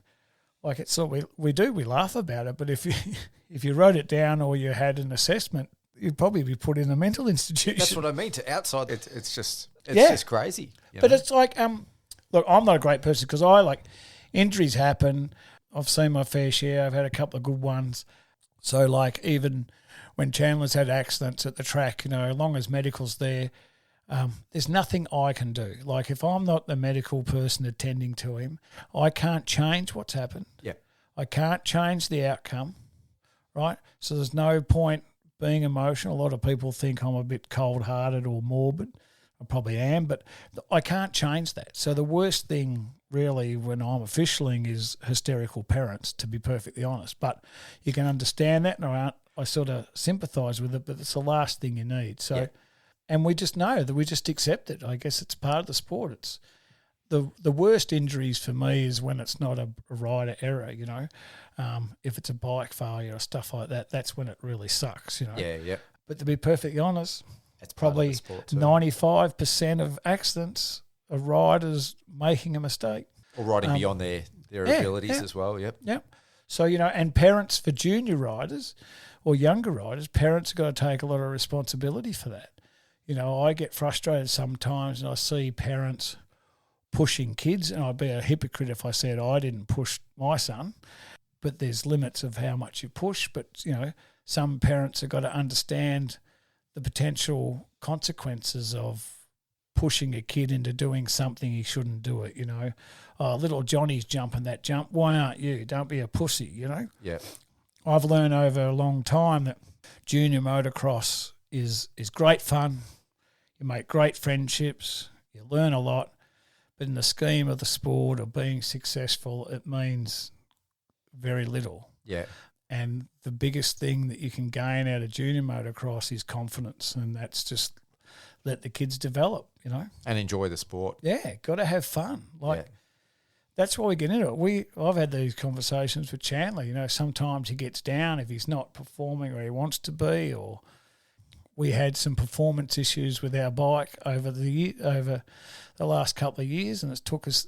We got on top of it, and he was probably spoilt before we went to Honda because the last KTM he had was a rocket ship. Yeah. And we were lucky that we got the motor we got, but. So he's a bit spoilt there, so it took a little while to come to grips with that. But and I said, you just got to have fun, man. Like, where else do you get to travel? Tell me anyone else that gets to do what you do, you know, apart from the guys you're obviously racing. But many people would be killing to do what you do. So you just be thankful for the little things sometimes. Talking about the the junior racing, I heard a quote once. It was an American rider that's also a coach, and he said, and I thought it was really telling, and it was aimed at parents that are really hard on their kids, especially like treating, you know, the kid has a bad result at a race and it's like it's the end of the world. And he used the analogy that, you know, a bad race when you're 10 years old has about as much impact on getting a bad grade when you're in grade 4 has on you having a career, you know, and what your university or your life outcome is. And I thought that was actually, like, it summed it up pretty well, but I think that sometimes gets lost in the moment. Oh, 100%. You know, like, I always try and remind myself and remind others, like, no one goes out there and crashes on purpose, right? No one screws up the start on purpose. These things happen, you know. You make decisions in the heat of the moment. Sometimes and it can be a split second, you know. It can be a fraction of a second between being a great decision or a shit one. So, and for the most part, the rider knows they know when they've stuffed up. They don't need someone else to tell them. Well, this is one of the things I tell officials that I train. Like, you know, if you're going to penalise a rider, right, 9 times out of 10, they know they've screwed up. The last thing they need, in my case, is some old bloke yelling at them, "Hey, I want to talk to you. You did." They know, so give them 5 minutes. Tell them, you know, depending on how some of them you can tell straight away, and you tell them, and they're all cool about it. If someone looks agitated, tell them you got to talk to them. Tell them to go and get a drink. It's not going to matter whether you tell him now or tell him in 20 minutes' time. He ain't going to race for an hour. Yep. So yeah, it's the pressure on young kids. Is something that, you know, we have to be careful of and have to be mindful of. You know, I always say to people, the worst 2 classes in the whole sport is the 50s and the vets. That's where the most money's spent and the most complaints come from. Yeah, I can definitely confirm that with the vets, mate. I hear that all the time. So, just without digressing too much, you know, we've moved on from talking about your role in the industry, but I guess there's a bit of overlap there. How often and how do you deal with, like, the irate parents? And do you get a lot of irate parents when you're officiating, you know, maybe disciplinary action or penalties on, you know, junior riders or even, you know, young senior riders? I've got to say, I really haven't had too many issues at all, you know. I don't know whether it helps me I could be wrong. There might be other people out there that think, bullshit, I remember you being a prick. But I'm not saying I haven't done that. But no, I haven't had too many on the screen. Like, no one likes being penalised. I mean, to be perfectly honest, I don't like doing it either. But it comes back to always when I was talking about riders' standards, like unless we're kept in line, then we'll have total anarchy out there, and it's a dangerous sport. So rules are in place for a reason. It's not like, I say this to a lot of the younger riders, it's not like someone's sitting in the MA office, what rule can I make up to make it more difficult for these blokes to race, right? The rules come from something happening. Yep. And the rules are created because someone's cheated, so they want to stop that, or someone's got hurt, so they want to mitigate or reduce the risk of that happening again. Have we got too many rules? Yeah, 100% we have, but that's life, There's too many laws too. So, yeah, you can't do much more than that. And so going back to your riding now, we've had our little excursion. So what are your goals and aspirations as far as your own riding goes? You're obviously still riding, and you said this year might be a bit lean in terms of your ability to race because of your work on track. But, what's your goal? How long are you going to race for, and do you have any sort of ambitions? I'll race until Gippy's having over 70s, and then when I win that championship, I might hang up the boots. Yeah. No, look, I'll just keep riding as long as I can, and every time someone tells me I'm too old, I'll just add another year onto it. So, I know, look, I will, as long as I physically can. I'm not going to get hurt with my riding because I don't go fast enough, so when I fall, it's not going to be very hard. I don't think that's true, but I think you ride all right. I can tell you how bad I've got to tell this story. This is funny. Whitey Davey, who owns the Davey Motorsport, and another friend of ours, we were at Terrelga one day, and I came in after a race. I wasn't last. And anyway, as you come off the track at Terrelga, there's that little laneway that you go off. Yep. And Whitey and Viv Rockcliffe, another mate, they were standing there, and Viv had a stick on the ground, right? And I said, what that? He goes, we were just timing you. They were using a sundial. They reckon that's how slow I was going. So, when you've got friends like that, you don't need enemies, but yeah. I've got my own similar story. I was riding out at PBI one weekend, and Boyley had ripped the ruts the track pretty deep, and it had rutted up. Some of the Beatons guys were out there, and I was trying to hit these ruts with not a lot of success. And when I came in, he would give me a couple of pointers, and he was standing out on the grassy knoll there watching. And anyway, I came in, and he was deadpan serious, and he goes, can you just wait here for a second? I said, yeah, no worries. What are you doing? He goes, I'm going to go get my mum so she can show you how to hit some ruts. It's just my heart broke. Yeah, no, there's plenty of it. People are so cruel, aren't they, Yeah.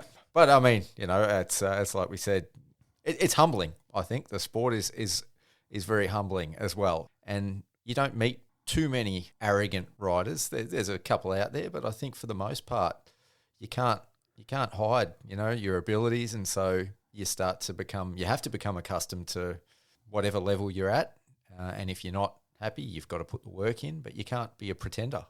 Yeah, no, you got to have goals, and they've got to be realistic. If you no one has success, even the best sports people in the world. No one has success without having goals, but having them realistic, because if you have unrealistic goals, you're just going to constantly get disappointed, and that can put you into a bad place. So, but at the same time, if you want to be successful, you've got to be a little bit selfish. Yep.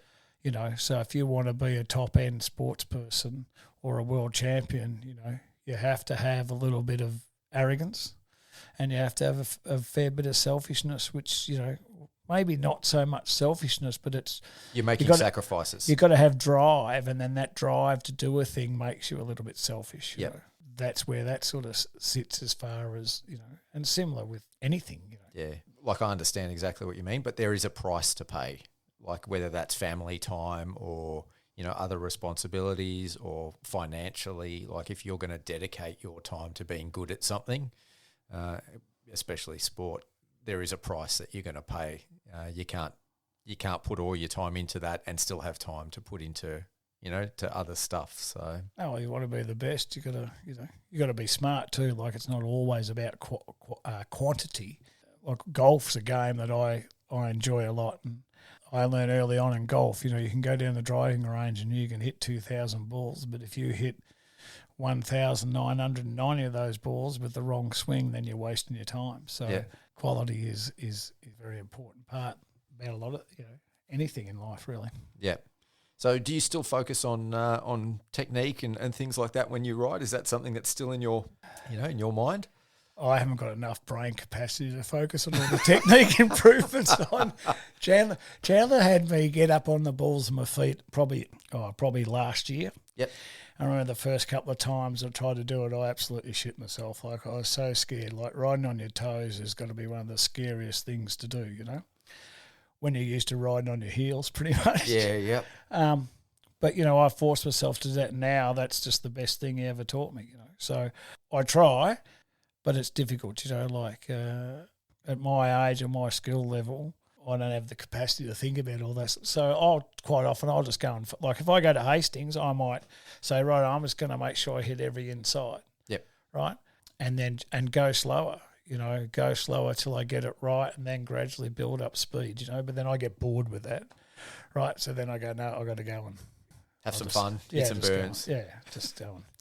But yeah, try to, but it's just finger on the brake, finger on the clutch, shift gears, the other foot on the rear brake, like twist the throttle. Like, there's a lot of stuff. There's a lot of task loading, yeah, and a lot of nuanced technique that I think is. And beyond, then you've got to try and get it all timed right. Like, nah, ain't happening. Yeah, it's beyond. I think us riders that beginners, vets.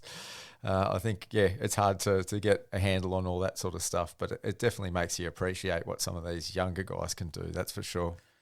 You just watch some of the younger kids, I've had these discussions with people around the standard of where our juniors are. I think our faster juniors, 65, 85 kids are probably as fast as, I sort of go back to Chandler, Callum Norton, Taj Marshall, that era, Jackson Williams, some of these younger guys, like, they were super quick, and we had guys coming down from Queensland, Western Australia, New South Wales, Tasmania, coming over to do the junior state titles then. And it was like a junior Aussies every round of the Vic titles. I think today, the top 2, maybe 3 kids are close or equal to that speed, but the depth's not there, So, yeah.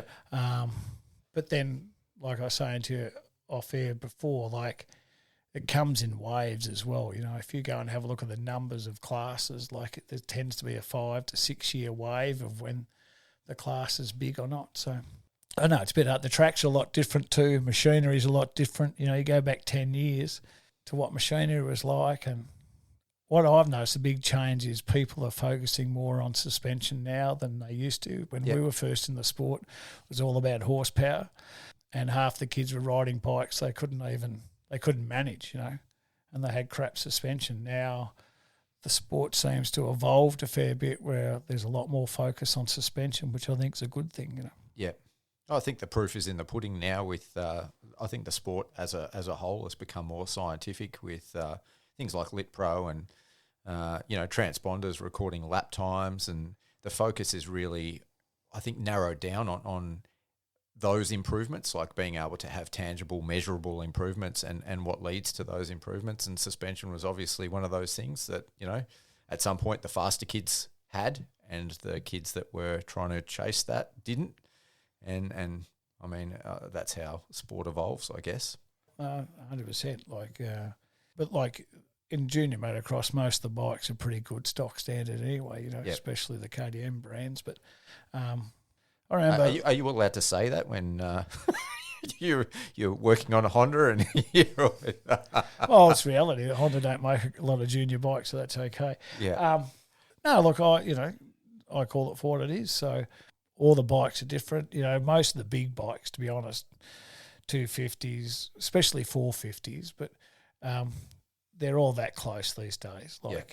They're not a long way away. We're talking about, it's not like, look, you got 40 guys racing Pro MX out of those 40 guys, 10 guys are on seriously modified bikes, right, to be competitive. You know, it's not a true representation of, you know, they're the elite. Yes. Those guys. So you go back to state, you don't need a modified bike to be competitive at state level. Liam Andrews has proved it plenty of time, winning state title races on a standard Honda. It's more about how you ride and consistency. You know, that's the biggest thing in the sport. I think that, you know, wins your races is being consistent. So you've obviously been involved with the sport for over 20 years and you know, as Chan has come through at quite a high level to be racing pro now, what are some of the biggest changes you've seen in the sport, like good and bad? Oh, the training, I think, like I said earlier, so when I was at, I think Chan would have been 65, so I don't know. I only knew of 1-2 guys from Rosebud that were doing nationals. Now there's a lot more people doing nationals. Now, whether that's just because I'm in that scene, I know them, it's a bit hard to say. But I think that the top end is our top 5-6 guys in any class are good enough to race anywhere in the world and be competitive. Yep. There's no two ways about that. I think this year you could almost take that down to top 10. At the pro level, the classes are pretty well contested. Yeah. Although, you know, like I'm a bit of a numbers man, so when you really study the lap times and the speed and the gaps, you know, outside the top 5, it drops away pretty quick. And it, again, you know, that can be track dependent too. So, you know, like the classic example was Horsham. None of the riders looked gassed, right? And one of the reasons that is because the track was quite skatey, quite slippery, so you had to be a little bit tentative, so you couldn't push. Technical right? throttle control. Yeah. So you weren't stressing and physically muscling the bike around like you would at a Wonthaggi or in a sand track or something like that. So a lot of the guys that came off didn't look gassed, you know. And in the first race, no doubt that helped Bailey, you know, because Bailey's coming back from horrible time off the bike and he knows he's got to get fitter, but that really worked in his favour in the first moto. And he's smart, stayed out of trouble, and plus he would have had all the confidence in the world. I mean, he won a world title that track, so he knows it pretty good. Yeah, for sure. All right. Well, one of the reasons I started this podcast, mentioned it in my very first intro pod, it was one of the things that I guess got me back into racing and the scene and talking to a lot of other vet riders is why we ride and the mental health benefits of riding. And that was sort of something that we'd spoken about in the lead up to this podcast to discuss on air. So, you know, what's been the impact of riding and motocross on your own mental health and how have the two been entwined? Well, mental health is a bit of a, not a passion of mine, it's probably not a great word, but it's something that is dear to me because I suffer from depression, right? And it's hard to talk about, but it's amazing how many people suffer from it, whether it be, you know, full-blown depression, anxiety about things, lack of being able to make a decision or just get up and do something. So I had it really bad. I worked for Coles for a long time, and when I left Coles supermarkets, I had a real bad bout of depression. Right? Like, I don't know whether it was leaving them or whatever, but it was a very, very dark time, a very dark place in my time. So how long ago was this? 2010. So I don't know how long I had it. Now, my job at Coles was super high pressure, you know. We were paid exceptional money, but, geez, they made us earn it. So I don't know whether it was residual from that or whatever it was. But anyway, so it took me a while. That was basically a full-blown nervous breakdown. And then it took me a while to come to grips with accepting that. Yeah. So if I can ask, like, what did that look like? Laying in your own bed in the fetal position, just crying and rocking, and having your wife having to call a friend round because she didn't know what to do. Yeah. They're pretty dark times, you know, tough things. But I hope that, you know, by us talking about this, you know, the people out there that are hiding away from it and suffering it come and talk, because it's amazing. When you talk about it and you talk to it about a group, I think I was telling you before, so I have a group of friends, we've played golf, so we've been doing that for 24 years, right?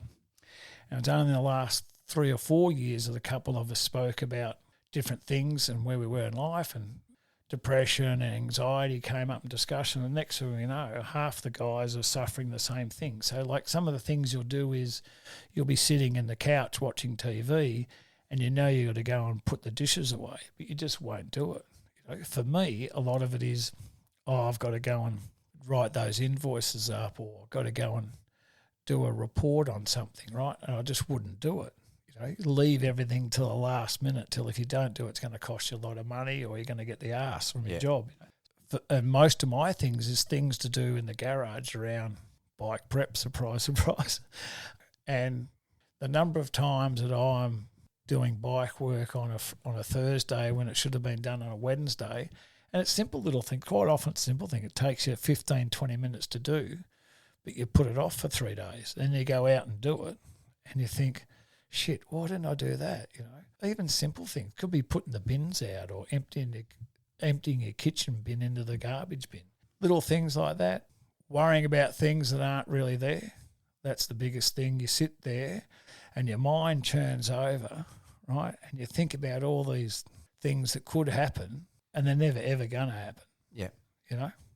So, yeah, there are a few things. But, yeah, just you got to talk about it. So riding for me, when you get out and get on a dirt bike, you're in your own world.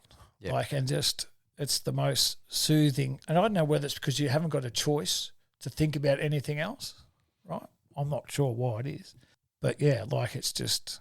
Well, you're in the moment. You've got a mental and a physical outlet. But, you know, I think coming off of a ride, whether it's, 15 or 20 minute ride, and then absolutely stuffed, but feel so great at the same time. So I think it's a good thing. I think what worries me a little bit about mental health is that it's a bit like concussion, right? We didn't really know much about concussion. You see the AFL taking a big step forward on it. Unfortunately, with these things, I think that a lot of organisations don't want to talk about some of these things because of the litigious nature of it. So we see that in AFL now, all these older players deciding, they want to try and... Now, some of them may have genuine issues, right? But, there's a feeling that some are just trying to cash in. And I think we've got to be mindful of some of that. But, yeah, I think just like if anything I've said or anything you say triggers you, I do that, then talk to someone. I mean, it's amazing how many people are sitting there thinking exactly the same thing as you are, but just need someone to say something. 100%. Like I never had any real experience in terms of my own mental health and challenges with my own mental health until just after I turned 40, and my dad had passed away, and I had a few other things going on. I was the president of an organisation, and we were getting sued just from disciplinary action we'd taken against a member.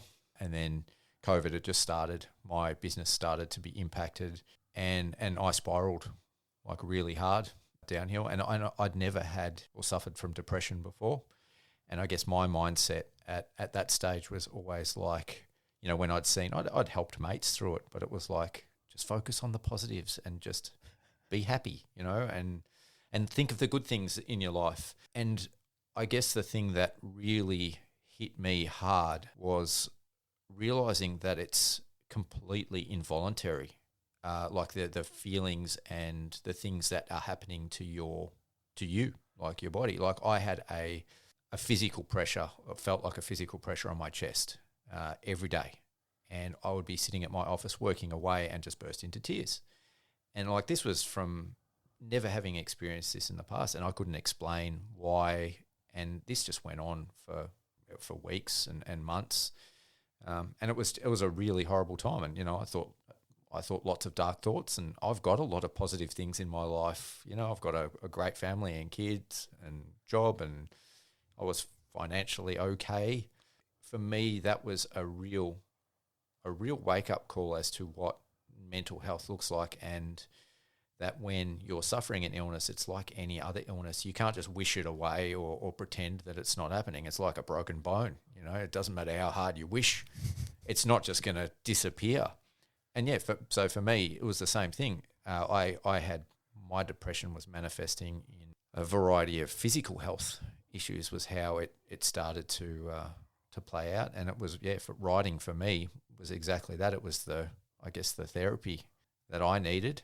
Like most people in my life, even my wife, I didn't talk about it a lot with, and I had a couple of mates that really helped me through it. And then between that and riding and the moto community, that got me back on the right track, and things started to get better through that. But that was one of the things that why I named the podcast Mental for Moto, was talking especially to vet riders, how many of us have had similar experiences. And like you were just saying with your golf buddies, it's like you start talking about it, and we've all gone through these things a lot of the time alone, but they're very, very similar. And and I hope, obviously, the listeners of this podcast, I know from the demographics, we get a lot of younger listeners as well. And I hope, by us talking about it, that it opens the door for them to start talking about it, because I know in your 20s and 30s you feel invincible and no one wants to admit vulnerability. But I think that's the first step to actually being and having, strong mental health. One of the things I think is like it's a bit of an old wives' tale in a sense, like you don't realise you've got a problem until you admit you've got a problem, and you're halfway there to solving it by admitting you've got a problem. Well, I don't think anything could be truer than those words about, mental health, let it be depression, anxiety, whatever it is, right? And I think a lot of it is the way society is. So I go back to when I first started working in Coles. We didn't have computers, so we still operated off a fax machine, right? Now we've got all these things, like you look at our smartphones, there's emails, everything's on there. The amount of data that is available to us as humans today is so much greater, especially if people of 40s or 40 to 60 or even 30 to 60 or older, right? We didn't have any of that technology. So for us, it's such a big increase of information that you've got to process. And that can wear you down. Maybe not so much for the younger generation because they're grown up with that level of information. But, it gets faster and gets more, It's always a concern for me around our sport, and not just motocross, but any high adrenaline or high functioning sport is what happens after sport, Yep. And, like we spoke about injuries. So, there's several riders I know that have had multiple injuries over many years. Struggle, haven't put a full year together for 3 or 4 years. So what sort of toll does that take on them? Hopefully because of the sport we're in and our understanding of the sport, they deal with it, like we were saying about injuries earlier. Oh, well, when can I get back on the bike? So, that's just something that down the track, similar to the concussion thing, is there a residual problem down the track, and, maybe it's something that sports or the government or whatever need to think about in some of those areas. Is there a trend of this? Is it going unnoticed? Yeah, and what do you do about it? More importantly, yeah. So in your experience, there's been a lot of links, and obviously in some sports it's going to be very obvious. Like American football was a huge one in the NFL, where they started to realise the long-term impacts of head injuries and brain injuries that were going unnoticed. Do you think that is something that is prevalent's not the right word, but that exists in motocross as well, and maybe affecting riders, like with helmet technology getting better, and riders don't tend to fall off too often. But I already know of a couple of younger riders that have definitely had issues from concussions, bigger issues. Do you think that's something that affects our sport on that level? Oh, look, I think it's something we need to be aware of. Everyone suffers from concussion in different ways. One of the biggest things that a lot of people think you're going to get knocked out to have a concussion. It couldn't be anything further from the truth. It happened to me. I didn't get knocked out, but I had a concussion, and it's the second one. I had one in footy, but that was, self-inflicted, to be honest. But I didn't really, I finished the race and I was packing up at the end of the day, walking around for an hour with one shoe on. Told a guy parked next to me 4 times that, I'm going to put that on now. I've never put it on, right? Don't remember having that conversation. Didn't remember saying goodbye to my wife when she left the track. And I didn't get knocked out. but I had no residual impacts from it, you know. But other people will get knocked out and they're sick for weeks. Yep. Some people will have, you know, a couple of accidents or concussions reasonably quickly within a matter of months, right? One of Chandler's best mates, you know, he had to have a whole year off because he had 3 concussions, and, you know, he got to the stage in his last 2 concussions he had, when he was concussed, the violent behaviour of him was, you know, was really scary. So, yeah, no, it's something we've got to monitor. And it's difficult because no one's exactly the same. So these things, you know, are very specific to the individuals. But MA's now has introduced their new concussion policy, and it's reasonably simple. You know, if in doubt, sit them out. Is it true that there is a new helmet standard coming in as well? Was it an FIM standard that was going to be adopted by MA? I'm not sure. I haven't been seeing anything on it. FIM might limit the standards. So in product testing and standardisation, you know, there's set tests that certain things have to do, and some certifications, you know, exceed certain other certifications. When I was working at Coles, I bought a lot of kids' toys. Yep. So plastics, the way plastics break and shear and splinter and all that stuff, all that's standardised and documented. That, you know, so there's a series of tests, crush tests, spikes tests, all those sort of things to ensure that they meet these standards. Same with helmets. So the helmet has to suffer a spike test. So that's where they have a steel spike that drops from a metre, and, you know, and how far it goes through the helmet, it measures the standard, you know, whether it passes or fails. So there's all those things. So there'll be series, you know, you got .5 and .3 and Snell and all these different other, so they're all different standards. So I could only assume they're saying, right, we're only going to accept these. It's a bit like their armour, right? So their body armour, you got to have front back protection. It's got to be the top rating absorption. Oh, that's an interesting question since you've brought armour into it. I've heard it's been broadly discussed across the industry, especially in the US, about body armour and the potential of making body armour mandatory at the professional level. What are your thoughts on things like that and having a minimum standard? Because, as you know, a lot of the pro riders, especially in Supercross, don't wear anything. What are your sort of thoughts on that, about having a mandatory level, or do you still think it should be left up to the riders? Me personally, I don't wear anything. Yep. I don't wear knee braces, so I'm probably the wrong guy to ask. But I think at championship level, so national level, probably. I think the products that are made by, you know, most of the major manufacturers or sports guys are comfortable enough to wear. That's always been the biggest issue. So I go back to neck braces, you know. I used to make Chandler wear a neck brace. I used to wear one. He stopped wearing one once and he goes, I just feel so much better, right? And he was so much faster because he felt more comfortable. Yep. He could see and stuff like that. So a lot of that is a personal choice, but, you know, with that comes risk. You know, if you have a look at some of those national bikes and how sharp them foot pegs are. Just ask Dean Wilson. Yeah. Well, exactly. You know, so do you want one of them going in the middle of your back? Yeah. I think it's inevitable that it'll come in. Especially, you know, as you sort of said, with the insurance. Well, the way insurance is, risks, all those things. Most of the guys I know wear it now anyway, at national level. Yep. I don't know too many who don't. And, you know, I don't think it's a big ask.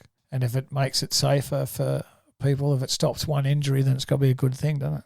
Yeah, oh, definitely. You know, I think it's an age-old battle that's going to have always plenty of opinions until a rule becomes in that dictates one way or another what riders have to wear. But, you know, you've got your polarising opposites in terms of guys like, what's the guy in the US? Yeah, Rhino. Yeah, right. You got guys like Rhino, you know, especially at one end of the spectrum, that says that if you don't wear this stuff, you're less likely to have a crash. And then, you know, you've got other riders that wear everything that they can get their hands on, including neck braces and body armour and everything else. So I think it's always going to be a interesting debate, and it's one that's really hard to measure. But what we've got to do, the secret there is we've got to go and negotiate with MA a specific standard. So they only buy the body armour you and I design and make, and I then like we'll make this a idea. fortune. Yeah, I knew exactly where you were going with that when you started. Yep. Yeah. No, I think safety's it's a real thing, and the insurance is that'll be the driving force. Yeah. And sort of to go full circle too, the end of the day, you not only want these riders to have a great career and a long career, but once that career is over, you don't want them suffering the long-term effects, whether they're physical or mental as well, that come with a sport such as motocross that can chew you up and spit you out at the end of the day as well. Yeah, no, that's true. But again, it's a little bit, it's a little bit like buyer beware. Like by the time you get to seniors, unless you start in seniors, and I would hazard a guess that 90% of people don't start at seniors. Then you've been around the sport a fair bit. You've got a decent understanding of the risks and what goes on. Every time you go to a race meeting, you're told of the risks. You can take the risks or avoid the risks. So, it's a little bit of buyer beware sometimes, I think, too. Yeah, it's an interesting topic, I think, and you can go down so many different avenues when you're talking about safety and the acceptance of safety. And I always try to think about it because, I love motocross and I'm willing to risk whatever the risks are. Obviously, you try to manage them and mitigate the risks as much as possible. But I always tell my wife, because she doesn't like motorbikes. Before this, for the last decade and a half, I was cave diving at the very pointy end of that. And again, to the layman, sometimes those things seem a bit crazy, but you're managing the risks and you're accepting the risk. And where it needs to be balanced as well is that there are, and this sometimes gets overlooked a little bit too, there's impacts on society as well from what we do. Like you look at any particular local or regional race event where if you're getting ambulances called to that, at the end of the day, we're doing a recreational activity, and that ambulance could be treating someone that's had a heart attack or a car accident and, going about, I guess, something that is more important to society, arguably.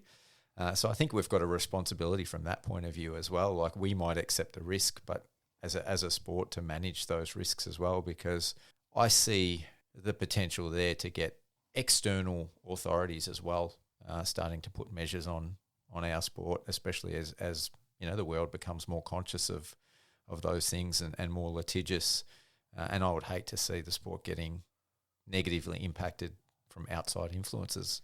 Yeah, look, I'm not sure the outside influences from a regulatory situation would come, because I think it's going to get self-managed before that happens, unless there's a catastrophic leap in issues, I've been involved in a couple of race meetings where the ambulance supervisors come and said, we're going to shut your meeting down, you've had too many ambulances. Well, sorry, buddy, you don't have the power to do that, which a lot of people don't realise.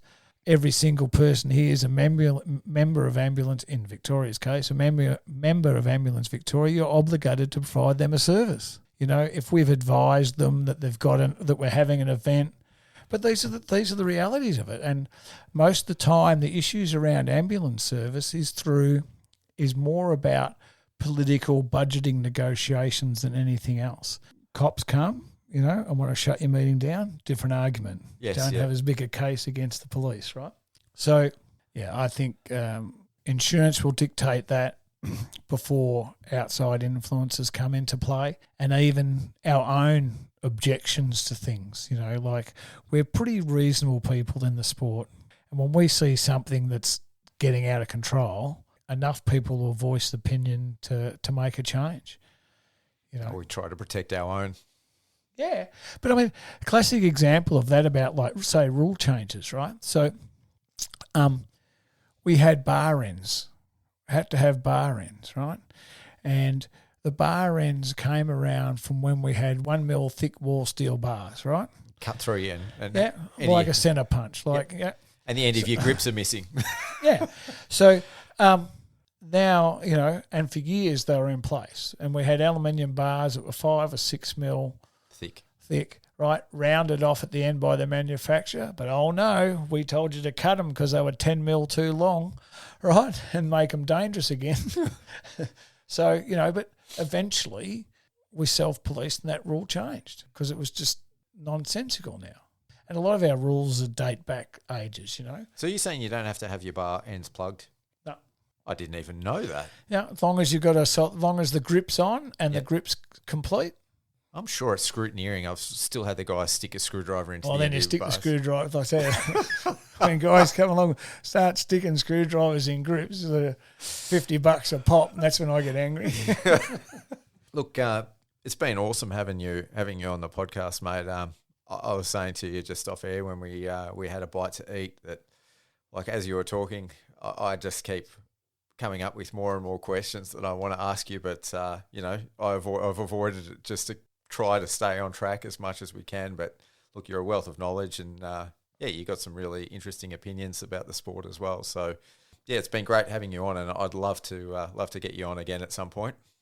No, look, it's been great. I really appreciate you inviting me on. Like I said to you in preparing for this, be careful because I do tend to crap on a fair bit, but I love the sport. I'm passionate for it. I want to see it better. I want to see, like you're saying, I want to see more benefits for everybody. One of the biggest things is that frustrates me a little bit is people are going to look beyond themselves and say, right, I want to grow the sport, where some teams or clubs or promoters, whatever, they look at their piece, their little pie or their piece of the pie, and they try and make their pie bigger or get a bigger slice of the pie, where they're better off to keep the same slice or percentage of the pie and grow the whole pie, right? So that's something that we need to see more of. When you walk through the pits at Pro-MX, you see how healthy it is with the number of trucks and the additional of privateer trucks and people, participating. So it's a good thing. I think, we're really as a country now, we're only really just starting to come out of the COVID hangover, to be honest. Let's hope it keeps improving, and, the powers to be listen to people's opinions, and, the proof was in the pudding with Supercross last year, and I'm sure it'll be even better again this year. So, I look forward to coming again as I spill the drink. Fast and loose. We can clean that up after. It's all good. Thanks again for coming on, and like I said, I'll try to get you back for one of our Going Off Track podcasts if you're willing. But until next time, thanks heaps, mate. No worries. Thank you. And that just about brings us to the end of another episode. Our next show will be a review of the opening rounds of the 2024 Aussie Supercross season, and I have a bunch of great guests lined up for that one, so it should be a real cracker. Thanks to Michael Burns for coming on the show to impart some of his industry knowledge, as well as having the courage to tackle the topic of mental health. Hope this helps to encourage any listeners who might be facing their own challenges to reach out and speak to somebody, because it really does help. Thanks also to our amazing partners who support the show: Bolt Everywhere Premium Racewear, Graphics by Aqua, Death Grip Products, Works Racing, Iro Helmets, Five Gloves, Southeast Pools, and Wolf Building Compliance. I've been your host, Pete Wolf. Until next time, see ya.